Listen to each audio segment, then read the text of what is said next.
Chapter 519. Everyone was stunned. That guy didn't die? Third brother Xian's expression was even more interesting. It could only be described as winking. Everyone was still in a daze. Whoosh whoosh whoosh. A large number of black shadows shot out from the thick fog. It's a flying sword run. One person screamed. Everyone was shocked and quickly dodged. Yu Qianqiu's flying sword was not an ordinary flying sword. Hundreds of lives had been taken as a warning, and there were still 5 cultivators at the final stage of crossing tribulation. Whoever didn't run was a coward. However, there were nearly 5,000 cultivators chasing after Yu Qianqiu. Those at the final stage of crossing tribulation were fine, as they teleported into the air. However, most of the cultivators were not at the final stage of crossing tribulation. It was not a problem for them to run in an orderly manner, but what was the scene of 5,000 people flying around randomly? They were even more headless than headless flies.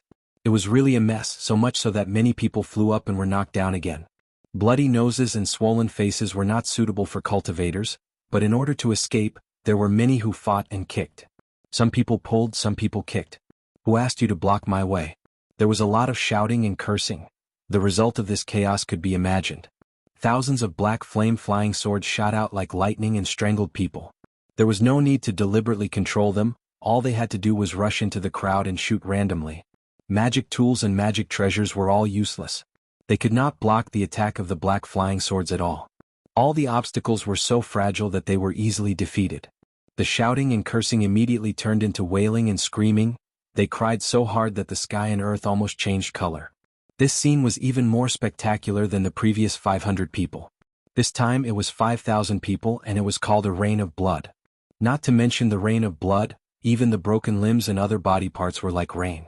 Blood was everywhere and everyone's eyes were bloodshot. The more they ran around, the more opportunities the flying swords had. Those at the final stage of crossing tribulation who flashed into the air were shocked by this tragic scene. Among the 5,000 people, those who were lucky enough to escape were floating in the air, watching the flying swords dismembering people in the midst of the fleeing crowd.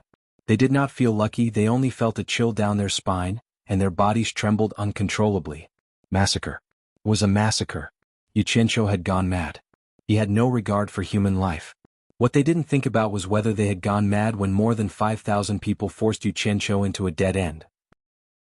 He ignored his own heartlessness, but it was difficult for him to accept the heartlessness of others. Even third brother Xin, who was watching everything from the sky, turned pale with fright. Yu Qianqiu was too crazy. He didn't seem to have the slightest intention of showing mercy. His flying sword was mercilessly killing, as if he didn't want to let a single one of them go. Everyone had been in the cultivation world for quite a long time. Among those who could participate in this direct pursuit, there were no core formation stage cultivators, not counting the informants. They were at least nascent soul stage cultivators. Think about it, for everyone to be able to make it to this day in the cultivation world, who didn't have a few lives on their hands. Even dozens of lives or hundreds of lives would not be a rare case. But those were accumulated. Probably not many had personally killed more than 100 people at once. However, the scene in front of them made these old fellows who thought that they were experienced and knowledgeable, completely dumbfounded. This was a completely aimless, inhumane and reckless massacre. Everyone suddenly thought of the name Yu Qianqiu, and they trembled in fear. A nightmare-like seed was quietly planted in their hearts. The more people they killed, the wider their field of vision became. Without too many obstacles, the remaining people finally ran away covered in blood. Their clothes were drenched in blood. They ran far away and didn't want to look back. It was too terrifying. Yu Qianqiu, who was hiding in the colorful fog, was also a little stunned. It wasn't because he was scared by the number of people he killed, but because he didn't expect the result of this sudden attack to be so good. It was unexpected. Out of these 5,000 people, almost 2,000 had lost their lives to his flying sword. Recalling the flying sword, he quickly hid first so as not to be killed by the other party. Yu Qianqiu once again sneakily disappeared into the rainbow-colored clouds. The flying swords that had been slaughtering for a while also slipped away. The people in the air looked at the bloody scene on the gravel desert below, and they couldn't recover for a long time. Complete corpses were rarely seen, and the dismembered corpses were almost all dismembered corpses. The wind of the wilderness took away the strong smell of blood, and it didn't take long for more than a dozen eagles to circle in the air. A moment later, a few large bald vultures flew over. These scavengers were not afraid of the humans in the air at all. Seeing the feast that could fill their stomachs below them, they swaggered down without any scruples. There was a lot of food, which was rare in this desolate land, so everyone didn't have to fight for it. Their sharp claws pressed the corpses, and their hook-like sharp beaks tore off a piece of flesh and raised their heads to swallow it. The cautious eagles, seeing that the vultures were safe, let out a cheerful cry and swooped down one by one. However, it was these cheerful cries that woke everyone up and brought disaster to them.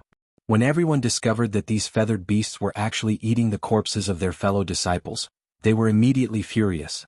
A flying sword shot out and a vulture was cut into two. Following that, countless flying swords shot out, and the anger that they couldn't vent on Wuxianqiu was vented on these feathered beasts.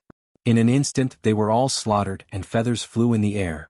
Then the leading cultivators of the various countries gathered their disciples to count how many people they had lost, and the result was not optimistic. However, there were also people who were slightly relieved because their people were originally standing on the periphery, and none of them survived. There was joy and naturally there was sadness. The most tragic thing was that other than the late-stage tribulation-passing experts of their own country, all the disciples of the sect were wiped out, and not a single one survived. Most of them suffered heavy losses, and there were still a few people left in the sect. What should they do? Everyone looked at each other in a daze. When they came to seize the treasure, they were full of confidence, and thought that it would not be a problem to deal with Wuxianqiu. Unexpectedly, Wuxianqiu caused heavy losses to each country, and the price was too heavy. Especially those countries who had rushed here in a hurry and had not done anything just because they got close to watch, they suffered an undeserved disaster. It really made people want to cry but have no tears. They didn't get anything and so many people died. How should they explain it back? This was the common thought of the leaders of the various countries. Wuxianqiu, get out of here. Ji Fenglu, a cultivator at the late stage of tribulation passing from the Yasa country, roared at the misty forest. The Yasa country didn't do anything to you and you actually killed all my disciples. What's the reason? Get out of here, I want to fight to the death with you. Beside him stood two pale junior brothers, who were also at the late stage of tribulation passing, and they seemed to be a little weak. There were nearly 100 people who came with them, but they were all killed just now, leaving only the three of them alone. It would be strange if they weren't angry. In the misty forest, Wuxianqiu's surprised voice came, "No way. I don't even know the people of the Yasa country, why would I kill them for no reason?" Judging from the voice, this guy was hiding very far away, at least a few hundred meters away from the edge of the forest. It seemed that he was very careful. We came with more than 100 people and now there are only 3 of us left. How dare you deny it? Ji Fenglu roared again, "Wuxianqiu, if you have the guts, come out and fight to the death with me. Don't be a coward. Don't tell me that you brought more than 100 people from thousands of miles away just to chat and brag to me. Are you trying to scare me? You brought so many people to chat with me? Who are you trying to fool? Damn it. If I don't make the first move, should I let you thousands of people make the first move? Bah, I'm wrong. In fact, it was you who made the first move. I was forced to fight back. A group of inhumane bastards." Wuxianqiu cursed. Ji Fenglu was rendered speechless by his words. In reality, they were here to kill Wuxianqiu and steal his treasures. This was something that everyone was well aware of. Otherwise, with thousands of people, who would have nothing better to do and come here to play? Ji Fenglu could not argue, so he continued to roar to vent his anger. "Wuxianqiu, coward, come out. Old dog. Is your head on your butt? Who's the coward?" Wuxianqiu laughed and scolded, "I'm sitting here like a clock, facing thousands of people without retreating. Look at you cowards who dares to come in and fight to the death with me. Is there anyone? None of you. I just casually showed my hand and you were scared to the point of crying and screaming, running around, making me embarrassed. Touch your butts and think about it. Who's the coward here? Damn it. I've never seen such a shameless person." In terms of glib talk, these old men who were used to being high above were no match for Wuxianqiu. Ji Fenglu's face turned red and he could not say a word. The cultivators around him, including those who were scolded, all had ashen faces. No one made a sound. Although Wuxianqiu's words were a little unreasonable, it was undeniable that it was the truth. Who here dared to rush into the misty forest to find Wuxianqiu to settle the score? He might really be sitting there swaggering, but no one could do anything to him. This was really unbearable. Third brother Xian looked left and right in the crowd. Today he finally met someone that he was convinced of. This brat relied on his own strength to make such a large group of people suffer. In terms of fighting and eloquence, he could fight thousands of people alone. What a talent!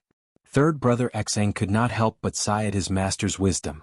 He never participated in the disputes of the cultivation world, and only cared about saving lives.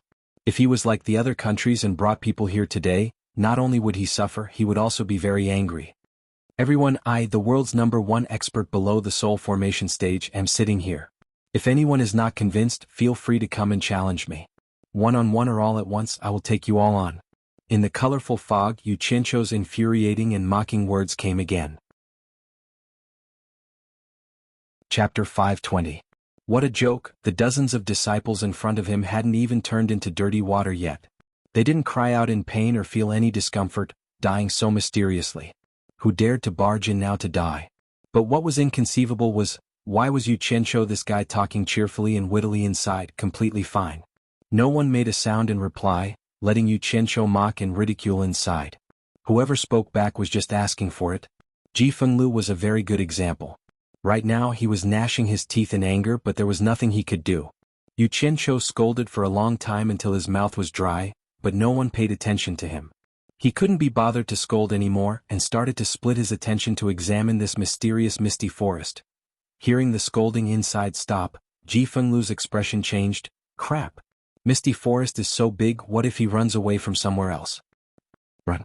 Where can he run to? Bai Meng said with a gloomy face. Unless he hides and never shows his face, he can forget about escaping the pursuit of the entire cultivation world for the rest of his life. Everyone nodded their heads repeatedly. They all felt that Yu Qianzhou had taken advantage of the dense fog forest. In addition, he had been caught unprepared by that mysterious magic art. If he had been surrounded elsewhere, with a few more experts attacking him at the same time, he would definitely not have had a good time. Don't worry. Yu Qianzhou's voice came again. I will definitely not run away from somewhere else. Tonight, I will break out from here, all of you prepare to die.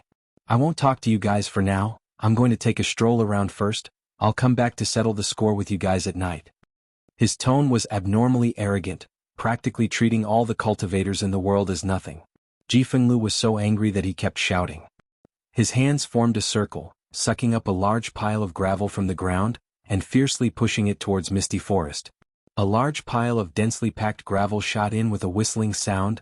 In the mist, Yu Qianzhou was just about to turn around to look around when he heard the whistling sound of the wind behind him.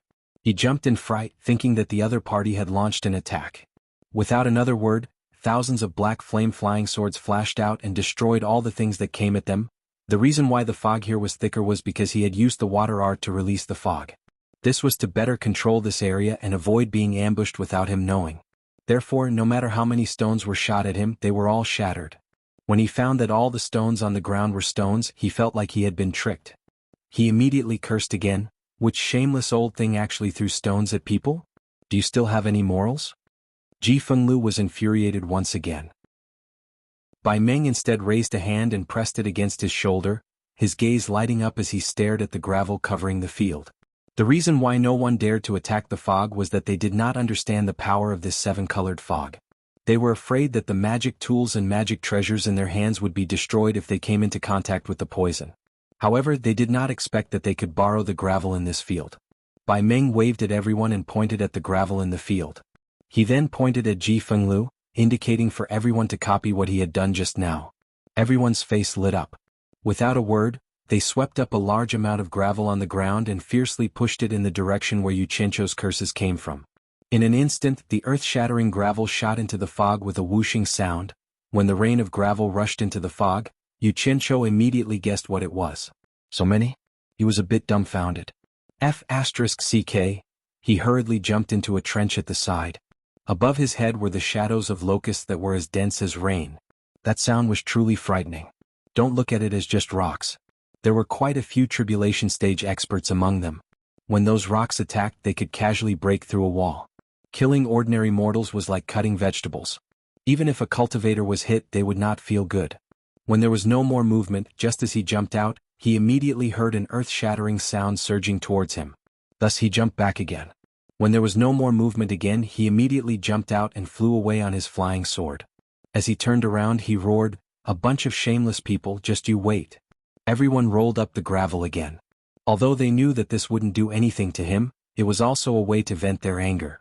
Even old Xian, who was at the side, couldn't help but join in the fun. That brat was really too arrogant. He chuckled there. Hearing that flustered and exasperated voice gradually fading away, thousands of people laughed loudly. They finally let out a sigh of relief. However, when they saw the corpses all over the field, they immediately couldn't laugh anymore. With such dismembered corpses, they couldn't even tell whose they belonged to. Even if they wanted to collect them, they couldn't. The leader of the group thought about it and called for the disciples of the sect to dig many deep pits on the ground. The surrounding corpses were swept into the pits and then directly buried. They had no choice but to do this. No matter what, they were from the same sect. They couldn't let their fellow disciples' corpses be exposed in the wilderness. As for the storage pouches, they tried their best to identify which sect they belonged to. If they couldn't, then whoever picked it up could keep it. After flying away on his flying sword, Wuxia stopped in front of the vague shadow of a dense forest. He was a little hesitant to go in. He kept saying that this was the misty forest, but he didn't see a single tree in the periphery. Only here did he see one. There was also that colorful fog. In this desolate and boundless desert, even though the wind was blowing continuously, it couldn't blow away the fog that enveloped this place. It really made people feel a little uneasy. He had already experienced the power of this colorful fog. When he first came in, he thought that since he had taken the Rui pill, he wouldn't be afraid of any poison. However, after a while he immediately felt that something was wrong. Although it didn't hurt or itch, he felt that his consciousness was gradually blurring. His whole body was numb and he couldn't even move a finger. Subconsciously he shouted that something was wrong. He was too careless. He was going to die here today. Unexpectedly, at the critical moment, his abdomen warmed up, and a warm current flowed through his whole body. His consciousness also gradually became clear and he was slowly able to move. However, he felt that there was something in his body that seemed to be spinning silk from a cocoon. It was extracting something from every part of his body, and it was flowing towards his dantian. When he looked inside, he found that the head of the nascent soul in his dantian was shining with a golden light. It gave off the feeling of the Vairocana Buddha, and it was very solemn. Strands of colorful threads flowed into his dantian, and were then inhaled by the nascent soul through its nose. Wuxia suddenly realized that the golden bead that had sunk into the nascent soul's body had a miraculous effect. Without a doubt, those colorful threads should be the colorful fog that had invaded his body. Even the Rui pill couldn't cure the poison, but it was actually absorbed by the nascent soul. Thinking about it, he really had to thank this golden bead. At every critical moment, it would always help him turn misfortunes into blessings. It was very magical and he didn't know what it was. However, there was no doubt that it was a good treasure. Looking around, it was quiet and the colorful fog was slowly drifting. Behind such bright colors, there was a sense of eeriness and an indescribable strangeness. Perhaps it had something to do with the dead silence. He walked slowly and stopped beside a big tree. This tree was completely black and it had branches but no leaves. It was a bare tree and it seemed that these trees had died a long time ago. Looking at the big trees on the side, including those in the dense forest, they were also all black. There were almost no weeds growing on the ground and it was also pitch black. On the contrary, there were some hairy things that looked like grass under each tree. He remembered that third brother Xn once said that his master had come here to collect poisonous grass, but he didn't see any other grass. Could it be this thing? He wanted to collect some to study and see if he could poison someone to death. Maybe it would be useful in the future. But after thinking about it, he gave up. He didn't understand these things, and when he had the chance to ask third brother Xion's master, he could come back whenever he wanted. For now, he should try not to touch anything here. Should he go in and take a look? Wuxia hesitated for a while. If it wasn't for the golden bead, he would have been poisoned to death. If he encountered something more powerful, he really didn't know if he could handle it. Looking inside his dantian again, he saw that his nascent soul was still absorbing the colorful threads. He didn't know how long it would take. It was just absorbing and not spitting. Wouldn't it be stuffed to death? Whoa, whoa. From the depths of the forest came an unknown sound, echoing in the empty black forest. This sound was the only sound left in the silence, and it made people's hair stand on end. Wuxia carefully looked around and both his ears were almost pricked up, trying to hear where the sound came from. However, it was difficult to distinguish and he could only guess that it came from the depths of the forest or maybe very far away. The sound suddenly disappeared. Damn it. If I can't poison to death, how can I be scared by a broken forest? If something is wrong, I'll just run. What's there to be afraid of? Wuxia coughed twice and his voice echoed in the forest. He took out a black flame-flying sword from his sleeve and jumped on it. Then he waved his hand and pointed around and recited loudly, red, orange, yellow, green, cyan, blue and purple. who holds the colorful ribbon and dances in the sky. After the rain comes the setting sun and the mountains pass in waves. After he finished reciting the poem, he suddenly felt emboldened. He thought to himself, in this kind of situation, only a poem by a great person who had defeated all kinds of evil spirits could boost his courage. Forget about those ***ta signs. Then his whole body surged with black flame to protect himself, and a few dozen black flame flying swords and blue flame flying swords flashed out to accompany him. When he felt that it was safe, he rode his sword and flew at a constant speed into the depths of the forest. The colorful fog in front of him was getting thicker and thicker, and his vision was getting worse and worse. He almost couldn't see anything in front of him. Wuxia slowed down and let a few blue flame flying swords lead the way. He felt that the terrain was getting higher, and the black trees were getting fewer and fewer. It seemed that he was climbing to the top of a mountain. Damn it! What's in here? Wuxia didn't know how long he had been flying. Just as he was muttering to himself, the scene in front of him suddenly opened up, and he came out of the colorful fog. Wuxia looked around in surprise, and found that he was already at the top of a mountain in the shape of a basin. The whole mountain was like a huge basin, and he could still see the colorful fog around him, but the inside of the basin was clear and he could see everything clearly. Below him was a huge depression, and this depression was not simple. It was actually all golden, and he didn't know if it was made of brass or gold. In the middle of the flat yellow metal ground, there was a wide platform that was tens of meters tall, and it was also golden. It looked like an altar. Chapter 521. The strange thing was, not only was there no rainbow fog in the basin, but there was also no fog in the sky above the basin. The clear sky was like blue velvet. That's not right. Wuxia rubbed his chin and thought. It was said that the fog forest was shrouded in rainbow fog all year round. If there was such a big gap in the sky, it was impossible for the cultivators flying above not to see it. Wuxia's gaze fell on the altar. There seemed to be something hanging there. Who cares? If it's dangerous, I'll go and take a look. Wuxia slowly flew down on his sword and was constantly vigilant of his surroundings. In the end, he smoothly landed on the golden altar. He kept his flying sword in black flame and turned to look at his surroundings. It was still so quiet. Standing in the middle of the altar, he looked at the towering black mountains around him. It was solemn and grand. He felt so small. The blue velvet sky, the black mountains, and the golden ground. These three pure colors formed a strong contrast. Looking up at the sky, he could not help but yearn for the blue sky, as if the sky was his home. Who has nothing better to do? Wuxia muttered and looked at the entire altar. The altar, which was tens of meters tall, was built in the shape of 4 steps. The area at the top of the altar was probably more than 100 square meters. 4 golden pillars, about 2 meters tall and covered in runes, were erected at the 4 corners of the altar. On the side of each pillar facing the center of the altar, there were 3 ancient characters. Wuxia moved closer and vaguely guessed what it was. He did not know if it was right, but it seemed to be called Immortal Ascension Stage. Immortal Ascension Stage? Is it a place for immortal ascension? Wuxia rubbed his chin with one hand and rolled his eyes while his other hand touched the golden pillar. He then clicked his tongue and said, "Good boy. Such a big place is actually built with gold. Damn it, they're too rich. Damn it. Or are you kidding? A place for immortal ascension is built with gold? Are immortals this cheap? It seems to be a sacrificial ground of some ancient race." He hugged the large piece of gold and touched it. He shook his head regretfully. This thing was no longer of much use to him. A curved golden pole was erected on this golden pillar, and a golden chain hung down from it. At the end of the pole hung an arm-length golden horn that was engraved with runes. It was right above his head. What the hell? It should be fine if I touch it. It's still elastic. Wuxia stretched out his hand to grab the horn and tugged it down. He discovered that the curved golden pole was quite elastic. When he pulled, it bent, and when he let go, it bounced back.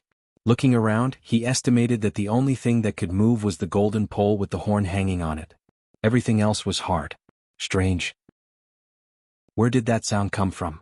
Could it be that it didn't come from here but from somewhere else? Just as Wuxia was silently cursing, the bugle horn above his head suddenly emitted 3 long and deafening sounds. Woo! Woo! Wuxia covered his ears with his teeth and quickly dodged to the side. Swoosh swoosh. A bunch of black flying swords instantly appeared. His face twitched and he stared at the swaying golden horn with bewilderment. After staring at it for a while, He realized that the golden horn had stopped swaying slowly. There was a powerful aura quietly spreading in the air. This thing could actually sound on its own. Could it be a magic treasure? Or did I trigger some restriction when I touched it? No, that's not right. I heard this sound when I was outside. No one should have touched it then. Thinking of this, Yu Qianqiu looked around again. Other than him, there was no one, no ghost, no immortal, or any small animals. I don't believe it. Yu Qianqiu slowly moved over, and the 1,000 flying swords behind him were ready to go. Finally, he grabbed the horn in his hand. He touched it left and right, but he couldn't find anything. A black light flashed behind him, and with a soft hiss, the golden horn was in his arms. He raised it up and squinted at the mouth of the horn. There was nothing special about it. It was not even as effective as binoculars. The only special thing was that it was made of pure gold. It would take a long time to bring it to the mortal world.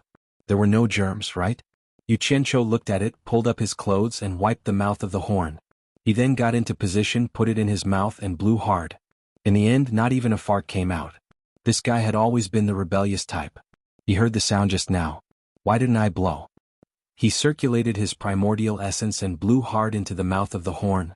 Woo-woo. Sure enough, it sounded. The loud sound echoed in the entire basin for a long time before it stopped. Yu Qianqiu held the horn with a serious expression. This thing was obviously not for mortals. With the strength of mortals, it was impossible for them to blow it. It was for cultivators. Looking around, he realized that the entire basin seemed to have been dug out. It should have been dug out from the middle of a mountain, and then covered with tens of thousands of square meters of gold. This was not something that could be done with simple manpower and financial resources. Could it be that it was built by ancient cultivators? Also, this place was shrouded in colorful fog. With such a powerful poison, mortals would not be able to enter. He couldn't find an answer to this series of questions, and he reckoned that no one would be able to answer them. Suddenly, the originally clear sky was filled with the faint sound of thunder. Yu Qianqiu abruptly raised his head, only to see dark clouds stirring in the blue velvet sky. At first, the dark clouds the size of a fist rotated, but they grew bigger and bigger. Slowly, they covered the entire sky above, and the basin was suddenly pitch black. The sound of thunder became louder and louder, shaking the entire basin. Rumble. Bang. A bolt of lightning flashed in the dark clouds, followed by sinister snaking bolts of lightning. The whole basin was lit up, and then it was dark, accompanied by strong winds. Such a huge commotion occurred in the basin, but outside the dense fog forest, the cultivators of the various countries did not notice any movement in the sky. They were discussing how to deal with Yu Qianqiu's breakout at night. Although they did not know whether Yu Qianqiu was telling the truth, they would rather believe it. It was better to be prepared. Little did they know that Yu Qianqiu was looking left and right in shock, and he was like a small boat in a tempestuous storm. This scene was truly a ghastly sight. He did not know what was going on. In any case, he was prepared to escape at any time. However, what was surprising was that the wind gradually subsided, and the surroundings became blue again. Normal light reappeared in the basin. The blue velvet was compressing the dark clouds of lightning and thunder, compressing it into a black hole. The lightning in the black hole was as fast as thousands of snakes. Yu Qianqiu's ears were buzzing with the sound of thunder. He looked up at the sky with his mouth wide open, looking a little silly. He did not know what the hell was going on in the sky. There was only thunder and no rain. At this moment, the black hole of lightning and thunder gradually rotated, as if it was going to spit something out. As it rotated, the colorful fog around the basin began to be sucked in, gradually covering the entire sky. The gathered fog began to be sucked into the black hole. Suddenly, a dazzling white light flashed in the black hole, and a figure flashed in the white light. Before Yu Qianqiu could react, he suddenly found that there was someone in front of him. He was shocked, and the flying swords behind him all moved in front of him with a swoosh. He saw a golden-robed middle-aged man staring at him coldly. That golden robe was very compatible with the environment. He asked, "Were you the one who blew the immortal ascension?" Yu Qianqiu did not reply but shouted back, "Who are you?" The middle-aged man was obviously stunned. He looked at the golden horn in his hands, and then at the golden chain that had been cut off. He said indifferently, "How dare you cut off the immortal ascension? Shut the F***ck up. Who the hell are you? Otherwise don't blame me for being rude," Yu Qianqiu roared. He was actually a little nervous. This golden-robed man's entrance was too awesome. He had never seen such a flashy entrance. It actually caused dark clouds to gather and lightning to flash and thunder to rumble. "You don't know who I am?" The golden-robed man looked at him for a while and said in shock, "I can't see through your cultivation." The cold expression on his face gradually eased. With a faint smile, he cupped his hands and replied, "I am the celestial realm's emissary. I heard the immortal ascension's call, and have specially come to welcome you to the celestial realm." Celestial realm? What did you say? Say it again? Yu Qianqiu was dumbfounded. The golden-robed man was a little confused. He smiled again and replied, "I am the celestial realm's emissary. I heard the immortal ascension's call, and have specially come to welcome you to the celestial realm." Dang.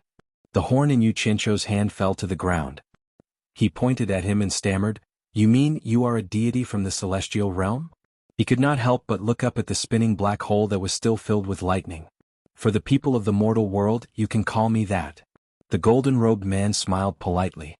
"For a cultivator like you to reach such a cultivation level before ascending to the celestial realm, it is rare to see one in 1,000 years. After ascending to the celestial realm, I believe you can directly enter the exalted immortal level. I am not worthy of being called a deity." Although Yu Qianqiu's personality wasn't that great, his mental fortitude was absolutely top-notch.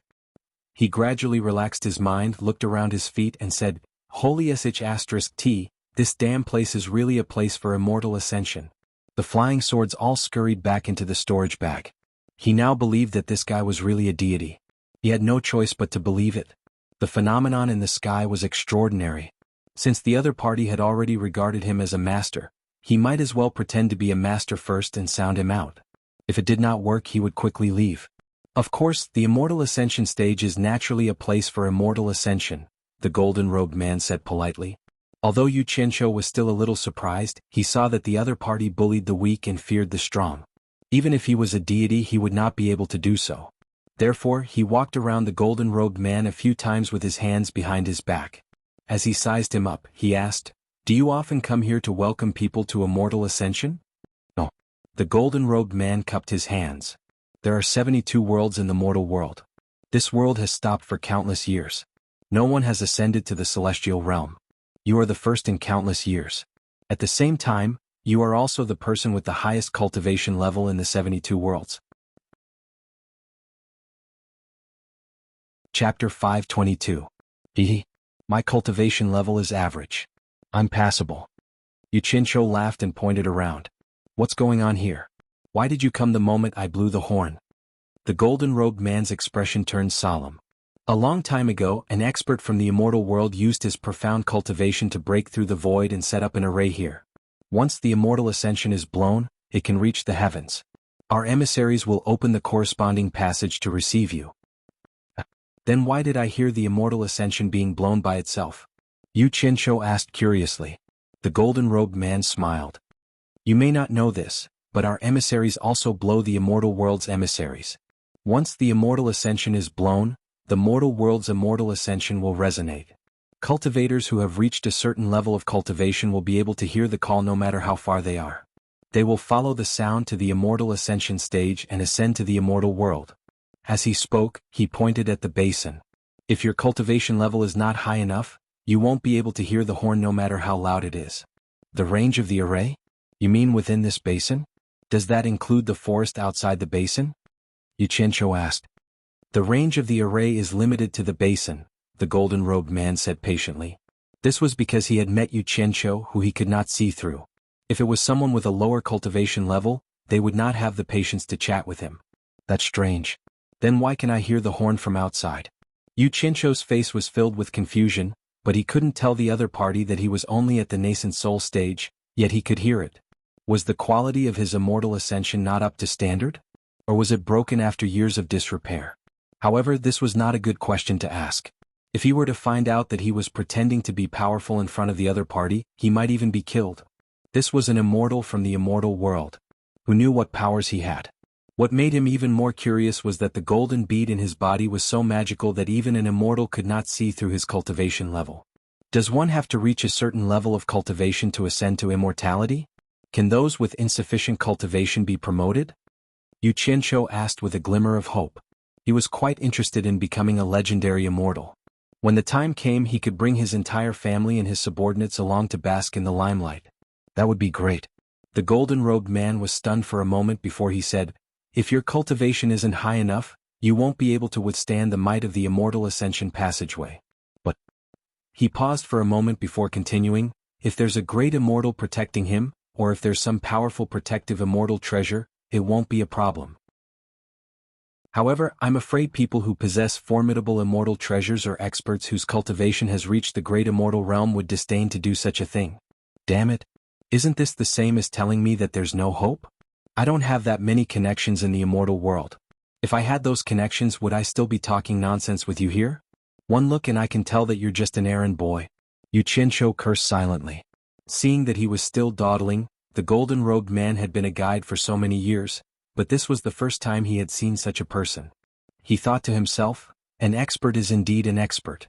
He's studying there slowly and calmly. He's not as emotional as the other ascenders.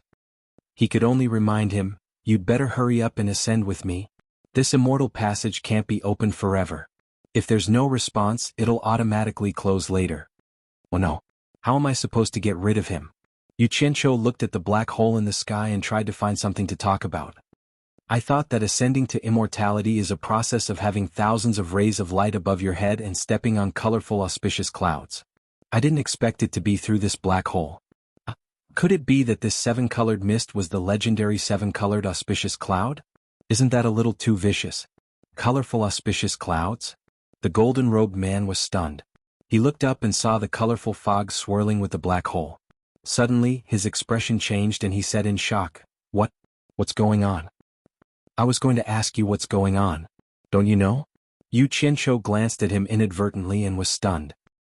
He saw that the golden-robed man was looking at him and his hands were trembling.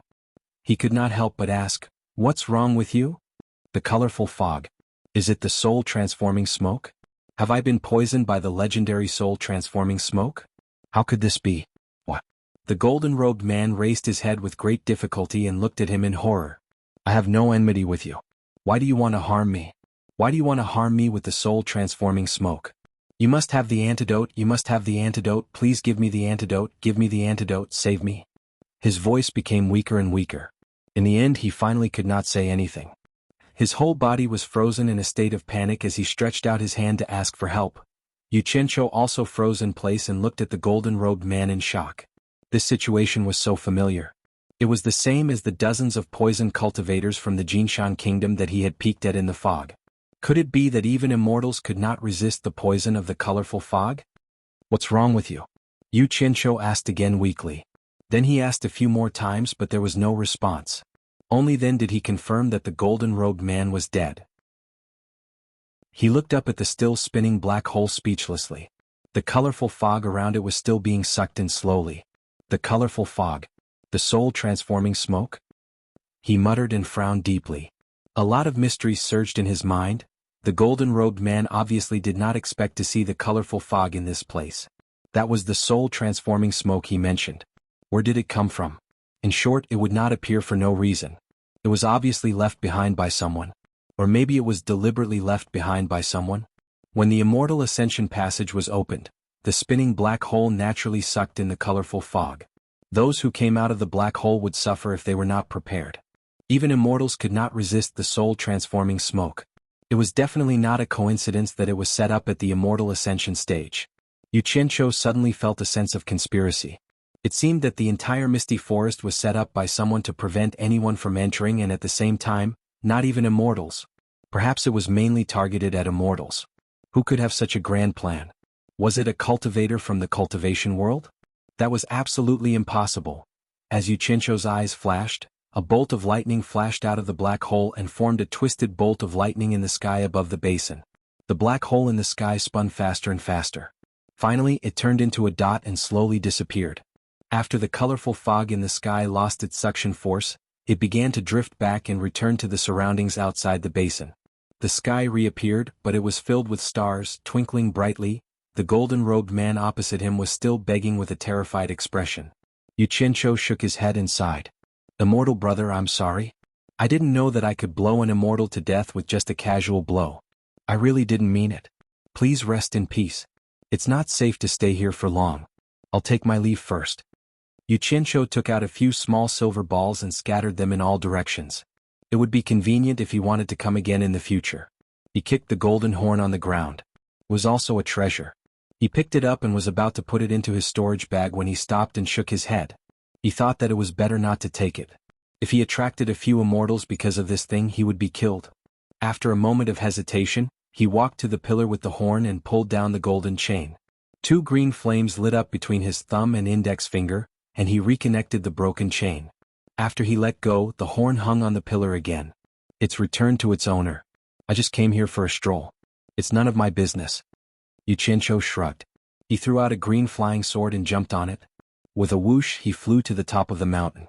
Halfway, he looked back and seemed to have thought of something. He rode the sword and flew back. Jumping back onto the altar, the cyan flying sword under his feet flipped in the air and bounced into the air. With a buzz sound, it emitted a cyan flame and turned into a flaming sword. Then it went straight toward the top of the golden-robed man's head. In an instant, vigorous green flames spurted out from the collar, sleeves, and all the gaps in the golden robe. As Wuxia raised his hand and waved, the green flames swam out of the golden robe like a dozen fire snakes and entered his palm. The golden robe fell to the ground. The person wearing the robe had disappeared without a trace. Dang dang dang. A bracelet that looked like refined steel bounced a few times on the golden altar. Wuxia walked over and picked up the golden robe. Other than a few pieces of immortal underwear, there was nothing else. Damn. Are immortals so poor? There are no elixirs or immortal treasures. Wuxia unfolded the entire golden robe and looked at it again. Indeed, he did not find anything valuable. The quality of the clothes was okay, but he did not know what material it was woven from. He lifted the robe and said helplessly, 3 years for the new one, 3 years for the old one, and another 3 years for the sewing and patching. I'm a child from a poor family. I don't have so many bad habits. I'll make do with it. Maybe it'll be useful in the future. He stuffed it into his storage bag and then grabbed the immortal underwear to check it again. He still did not find anything. In the end, a surging green flame surged out and turned the immortal underwear into ashes. It seemed that he had forgotten the theory of 3 years for the new and 3 years for the old. Poor. So poor. As he shook his head, his eyes fell on the bracelet that looked like refined copper that had rolled to the edge of the altar. The bracelet lay there quietly. It looked very ordinary and not easy to attract attention. His eyebrows twitched subconsciously. He had vaguely guessed something. He picked up the bracelet and weighed it in his hand. It was neither light nor heavy. It looked unremarkable. It was 2 fingers wide, grayish-green, slightly flat, and had no decorations. There were no welded seams on it. It was a seamless whole. I hope it doesn't disappoint me, Wuxia muttered softly. He held it in his hand and began to inject his divine sense into it. As soon as his divine sense entered, he immediately fell into a space. Chapter 523. Wuxia immediately winked and laughed. This bracelet was indeed mysterious. It actually hid a space similar to a storage bag. However, he soon couldn't laugh anymore. The space was not small. This room could match the capacity of 3 storage bags, but there was nothing inside. It was empty. It was really a space and empty room. He retracted his divine sense and was a little stunned. Did a dignified immortal really not have anything valuable on him? What was the use of this bracelet with a large capacity? In terms of storage space, which could be bigger than Utopia. Unwilling to give up, he injected his divine sense to check again. The result made him really speechless. There was actually a pile of ores and other things inside, piling up half the room. He retracted his divine sense again. Wuxia looked around suspiciously. Could it be that his eyes were playing tricks on him? Or did he see a living ghost? No, a living immortal? Immortals could also be haunting? It couldn't be that his eyes were playing tricks on him. Wuxia looked around with a fierce gaze. So what if it was a ghost? I can do whatever I want in the demon region. Why would I be afraid of a guy who just died? He injected his divine sense again, and Wuxia was instantly dumbfounded. It actually became empty again. This time, it would be a lie to say that he wasn't afraid. He only felt the hair on his back stand up. He looked around. In the huge empty space, he was the only one staying on an ancient golden altar. He couldn't hear any sound at all. Long live Chairman Mao. Long live Chairman Mao. He muttered in his heart 10 times in a row. Immediately, his timidity disappeared. He stood upright in the center of the golden altar and looked around coldly. He raised the bracelet in his hand and carefully injected his divine sense into it, observing the internal structure of the entire bracelet. Damn it. After Wuxia saw it clearly, he couldn't help but laugh. He realized that he was purely scaring himself. It turned out that there were 10 ring-shaped spaces inside the bracelet. Among these 10 spaces, a few rooms were filled with things and a few were originally empty. It was obvious that his divine sense had entered an empty room for the first time. The second time it entered a room filled with things. The third time it was empty again. In the end he thought he had seen a ghost. Heaving a sigh of relief, he found a room to store his items and checked what kind of treasures were inside. There were 5 identical swords stuck in a small pile of silver sand. It was very likely that they were immortal artifacts from the immortal world. This immediately piqued his interest. As he tried to summon it, a cold light flashed and landed in his hand. Its appearance was similar to the flying swords used in the cultivation world, only the style of the handle was different. Yuqianqiu used his finger to caress the cold blade of the sword. It was cold to the touch, and there were undulating lines on the blade that he could not understand. He could feel that there was a powerful and restrained aura hidden within. This was something that the flying swords of the cultivation world did not have. Once it was activated, its power would definitely not be small. The cold light flowed past and pierced towards the altar. Shwa! It directly penetrated the thick golden platform and stopped at the hilt. Yuqianqiu clicked his tongue as he pulled out the sword. The sharpness of the sword was indeed incomparable to the flying swords of the cultivation world. Just now he had only made it go into free fall, but it was already able to pierce through metal effortlessly. Such a good sword, he naturally wanted to try to control it. He wanted to separate a strand of divine sense into the sword to make it easier to control. Unexpectedly, there was already a strand of divine sense residing in it. Just as his divine sense was about to invade, it was driven out by that strand of divine sense. Obviously, it was left behind by the original owner. Thus, he tried several times in a row and used all his energy to erase that strand of divine sense. However, the other party was as majestic as a mountain. With his cultivation he could not do anything to it at all. Yuqianqiu had to give up. Looking at such a good sword, it was really a pity that he could not control it. It was not like he could hold it in his hand and use it as an ordinary weapon. It would be more convenient to use his black fire broadsword. He helplessly threw it back into the bracelet. He took turns to try all 5 swords inside, but the result was the same. Not a single one was something he could control with his cultivation. Suddenly, he remembered that his master was asking old ancestor Nan Ming to refine a spiritual treasure.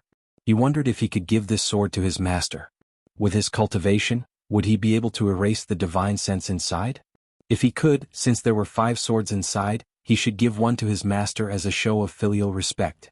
His divine sense continued to search for treasures in the space. Several large iron chests without lids caught his attention. When his divine sense spread out to take a look, he was immediately stunned. There were low-grade spirit stones, mid-grade spirit stones, high-grade spirit stones. There was even a chest with a pile of purple spirit stones. Among them there were more than a dozen black spirit stones. They were actually supreme-grade spirit stones and divine-grade spirit stones. He took out a few black spirit stones to check and confirmed that they were divine-grade spirit stones. Yuqianqiu was speechless.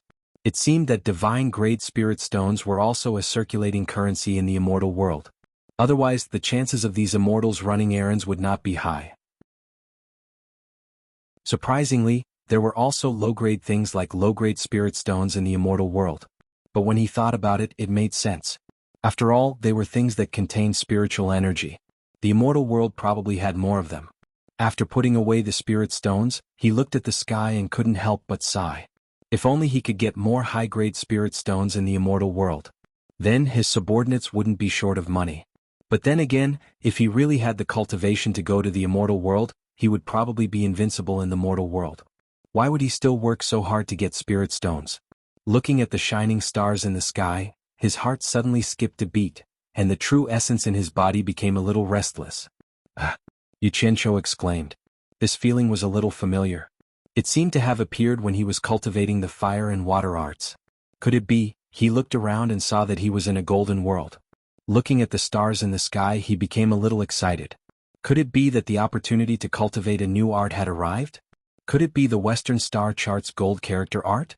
Yuqianqiu looked at the golden world below the altar again and let out a deep breath. He thought to himself, I'm afraid that's the case. I understand now.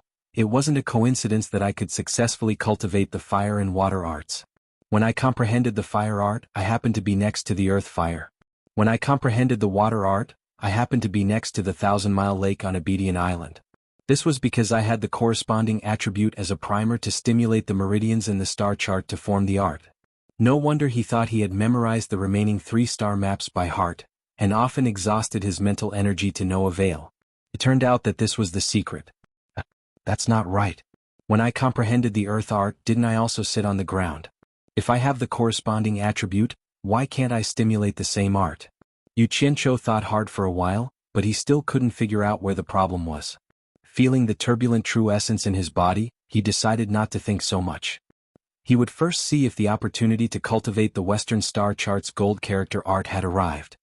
He immediately sat down cross-legged and closed his eyes to get rid of the distracting thoughts in his mind. He brought out the changing trajectories of the Western star chart that he had memorized by heart.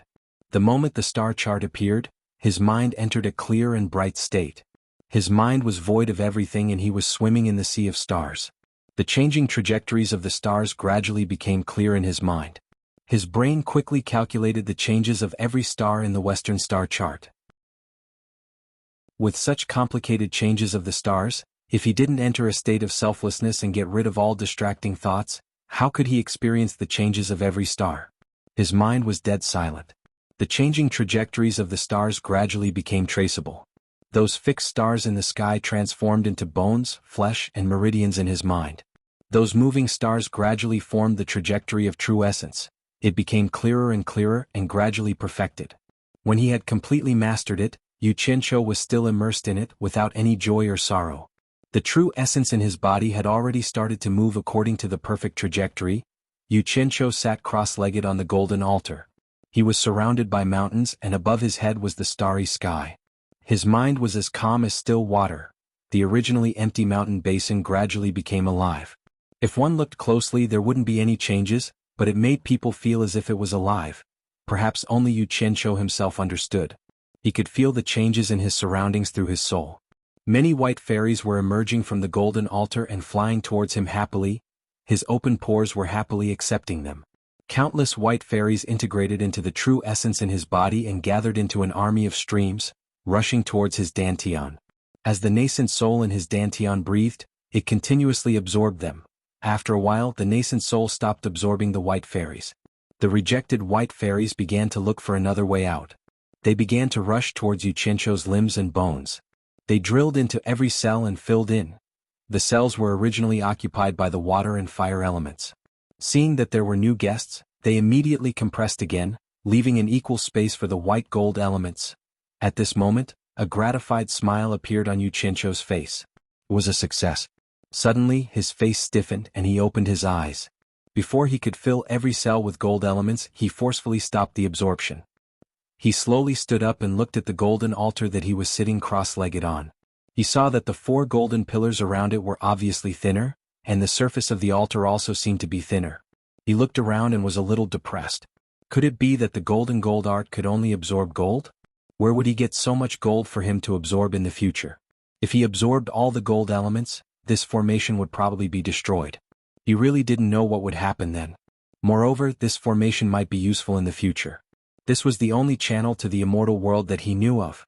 He really couldn't destroy it for the time being. He sighed slightly and didn't think too much about it.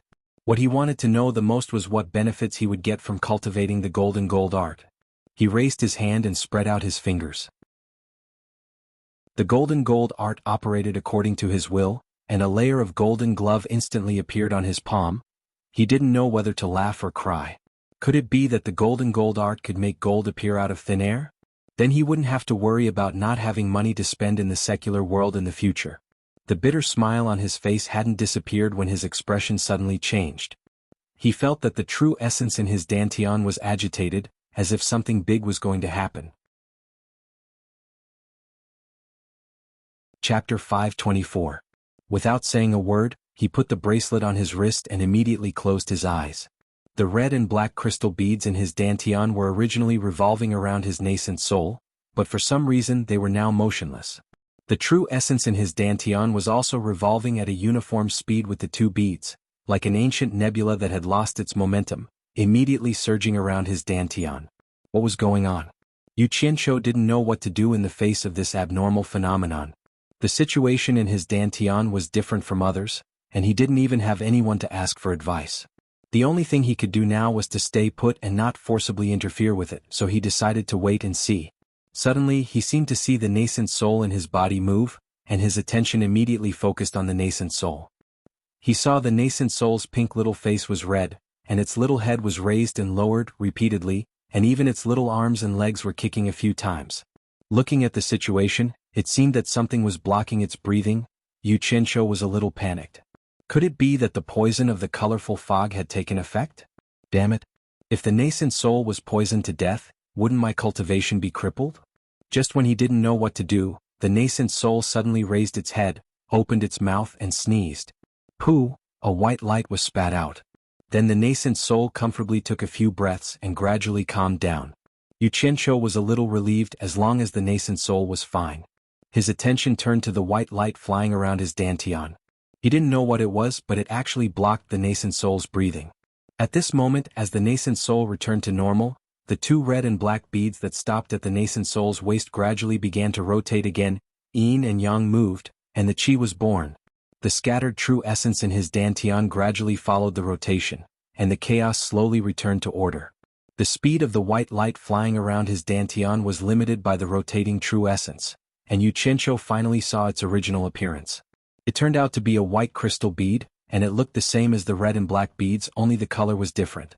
Yu Qianqiu immediately understood that it was a crystal formed when the nascent soul absorbed the metal element. But what was up with this guy? Little red and little black had been so obedient since they were born, obediently drawing circles around their nascent soul, but it had to be a little naughty? As expected of Xiaobai, there might be something wrong with her brain. However, no matter how naughty little white was, it could not resist the general trend. The centripetal force generated by the revolving true essence gradually drew it to the nascent soul's side. It bumped into Little Red without thinking, and Little Red instantly glowed with a red light. Little White seemed to be frightened. Not long after it dodged, it was pulled back by the centripetal force, so it bumped into Little Black again.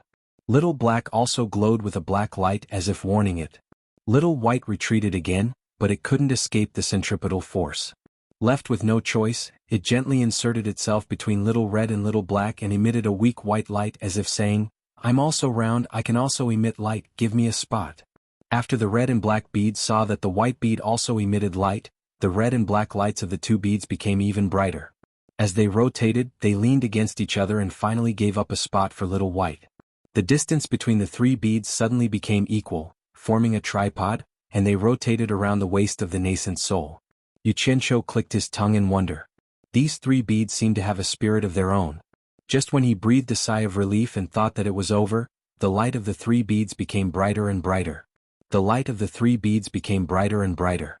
The red, black, and white lights shone on each other, enveloping the nascent soul that was sitting cross-legged. At the same time, the three beads rotated faster and faster, as if they were a little too excited to have a new friend join them. These three guys were too naughty. Yu Qianqiu just smiled knowingly, but he immediately couldn't smile. It seemed that there was a problem. These three guys were a little too naughty. The true essence in his body was stirred into a tornado, gradually sucking in the three pearls. In the end, all of the true essence in his dantian was gathered between the three pearls, compressing the true essence to an incomparably thick and solid state. The nascent soul had been wrapped by the true essence, and he couldn't see its true appearance, so he didn't know what happened to the nascent soul. Damn. What the hell were these three bastards doing? Yu Qianqiu, who had his eyes closed, was sweating from the pain on his forehead. As the three beads rotated faster and faster, there was nothing in his dantian for them to sweep over. As a result, the entire dantian was slowly shrinking. Damn. Yu Qianqiu immediately grabbed 2 large handfuls of high-grade spirit stones from a few iron boxes in his bracelet, and channeled the spiritual energy in dozens of spirit stones directly into his dantian. However, the spiritual energy was not enough to fill the gaps between the three beads, and they were swept in the blink of an eye. Yu Qianqiu didn't say anything. Now the first thing to do was to fill up his dantian, otherwise he would die of pain. This was internal strife. Handfuls of high-grade spirit stones were taken out, but unfortunately, it was still not enough for the three guys. 2 handfuls of purple top-grade spirit stones were taken out, and the majestic spiritual energy surged from the meridians to his dantian. A burst of coolness echoed in his dantian, and Yu Qianqiu felt so comfortable that he let out a moan. However, after a short moment of comfort, the spiritual chi of the two best grade spirit stones in his hands was sucked dry, but the three guys were still there, like a whirlwind sweeping away the clouds, and in the blink of an eye the bulging spiritual chi was gone. Yu Qianqiu was a little flustered, and he grabbed 2 handfuls of top-grade spirit stones in his hands and sucked them crazily. He wanted to drown the 3 guys with spiritual energy. But the 3 beads still did what they wanted. Who was afraid of who? Thus the 2 sides began to compete. Yu Qianqiu used all his strength to fill his dantian with spiritual energy, and the 3 beads coldly accepted everything that came their way. The sky gradually brightened. Outside the fog forest, the cultivators from various countries all looked embarrassed. Yu Qianqiu actually played them. He said that he would break out from here at night, and everyone had made thorough preparations, but in the end, there was no movement from that guy at all. Everyone looked at each other and they all had the same thought in their hearts. How could they believe the enemy's words? Maybe Yu Qianqiu had already escaped somewhere else and they were still waiting here. Were they stupid? Thus, the cultivators from various countries all sent messages back, and sent out the news that Yu Qianqiu might have escaped, and asked for close attention. And they would continue to stay here to search, to prevent Yu Qianqiu from escaping. After all, they didn't know what the situation was in other parts of the fog forest. If it was difficult to escape from other parts, then it would be meaningless for them to stay here. Of course, they wouldn't just wait here, sending out a large number of people to search around the fog forest. At this point, Yu Qianqiu had no idea how much time had passed. In short, close to 10,000 top-grade spirit stones had been completely absorbed by him. That was close to 100 million high-grade spirit stones. However, the 3 beads were still moving around. Yu Qianqiu gritted his teeth, grabbing a piece of divine-grade spirit stones from the dozen remaining in the box. The amount of spirit energy contained in these 2 shiny black spirit stones was immeasurable. With a slight inhalation, the majestic spirit energy rushed into Yu Qianqiu's meridians. It swelled so much that Yu Qianqiu almost threw them away. Enduring the excruciating pain from the spiritual energy rushing through his meridians, he slowly suppressed the absorption speed, pouring the spiritual energy into his dantian. That kind of pleasant feeling that made one's soul float in the clouds filled his entire body. Yu Qianqiu held the 2 spirit stones in his hand, moaning in comfort. The 2 black divine-grade spirit stones slowly changed color. After a long time, the black gradually turned into purple, and then the purple slowly faded, turning into an amber golden color, all the way until it was transparent and finally a deathly gray. When the spiritual energy inside the 2 divine-grade spirit stones was completely absorbed, the 3 beads' rotation speed also slowed down, stopping completely in the end. The dazzling tricolored light gradually dimmed. It seemed like they were tired of playing or were waiting for something. The mixed true essence began to slowly disperse, and the nascent soul wrapped in it gradually revealed its original appearance. What surprised Yu Qianqiu was that the chubby baby had lost all of its baby fat, turning into an innocent little boy, although it was still the same size as before. While Yu Qianqiu was looking at the baby in shock, the baby sitting cross-legged suddenly stretched his limbs, yawning loudly. His closed eyes slowly opened, looking around curiously. When he saw Yu Qianqiu's strand of divine sense staring at him, the baby also widened his eyes, looking at Yu Qianqiu. He can see my divine sense. Yu Qianqiu felt that the baby was looking into his eyes, so he tried to move his divine sense to the side of the baby, but the little boy also turned his head to look at him. As it turned out, this little boy really could see his divine sense. The 2 of them stared at each other for a long time. The little boy seemed to be a little tired, covering his mouth and yawning again. Then he sat cross-legged and took a deep breath. A strand of white true essence mixed with spiritual energy was sucked in by the little boy, and when he exhaled, it had already turned into a strand of pure white true essence. Just like this, he repeated the cycle of inhaling and exhaling. As he began to breathe again, the red, black, and white beads began to rotate at a faster speed. When it reached a certain speed, it began to rotate at a constant speed. Everything returned to normal. Yu Qianqiu waited for a while, and after confirming that there was no mistake, he opened his eyes. Looking up at the sky, he thought to himself, "It's already morning, those people outside must be very unhappy that they were stood up." What he didn't know was that he had been here for 3 days. Looking down at the golden altar, which was full of spirit stones that had exhausted their spiritual energy, he silently recalled the process of absorbing spiritual energy, and was shocked by the result. Not counting the top-grade spirit stones, tens of thousands of top-grade spirit stones were equivalent to 100 million top-grade spirit stones, and the 2 divine-grade spirit stones were equivalent to 200 million top-grade spirit stones. In other words, he had absorbed more than 300 million top-grade spirit stones in one go. Oh my god. The nascent soul in my body consumed 300 million top-grade spirit stones in one go? There's no benefit at all, just to stare at each other, and then what should I do? Yu Qianqiu didn't know whether to laugh or cry. He touched his forehead, shook his head, and was slightly stunned. The nascent soul opened its eyes and stretched. According to Nongzhu, this was the phenomenon of breaking through to the crossing calamity stage. Chapter 525. He was pleasantly surprised. His divine sense quickly returned to his dantian to check. The nascent soul was still sitting cross-legged in his dantian, quietly refining and condensing the true essence. It was still the same nascent soul, but it had grown from a fat baby to a little boy. There was a white pearl at his waist. This was the change in his dantian. Looking at the condensed true essence that was as flexible as steel, Yu Qianqiu opened his eyes in excitement and rubbed his hands anxiously. How is this possible? How is this possible? He jumped from mid-stage nascent soul to early-stage tribulation passing. With a wave of his hand, he swept the dried spirit stones on the altar into utopia and calmed his excited emotions. Then he took out an ordinary flying sword and threw it into the air.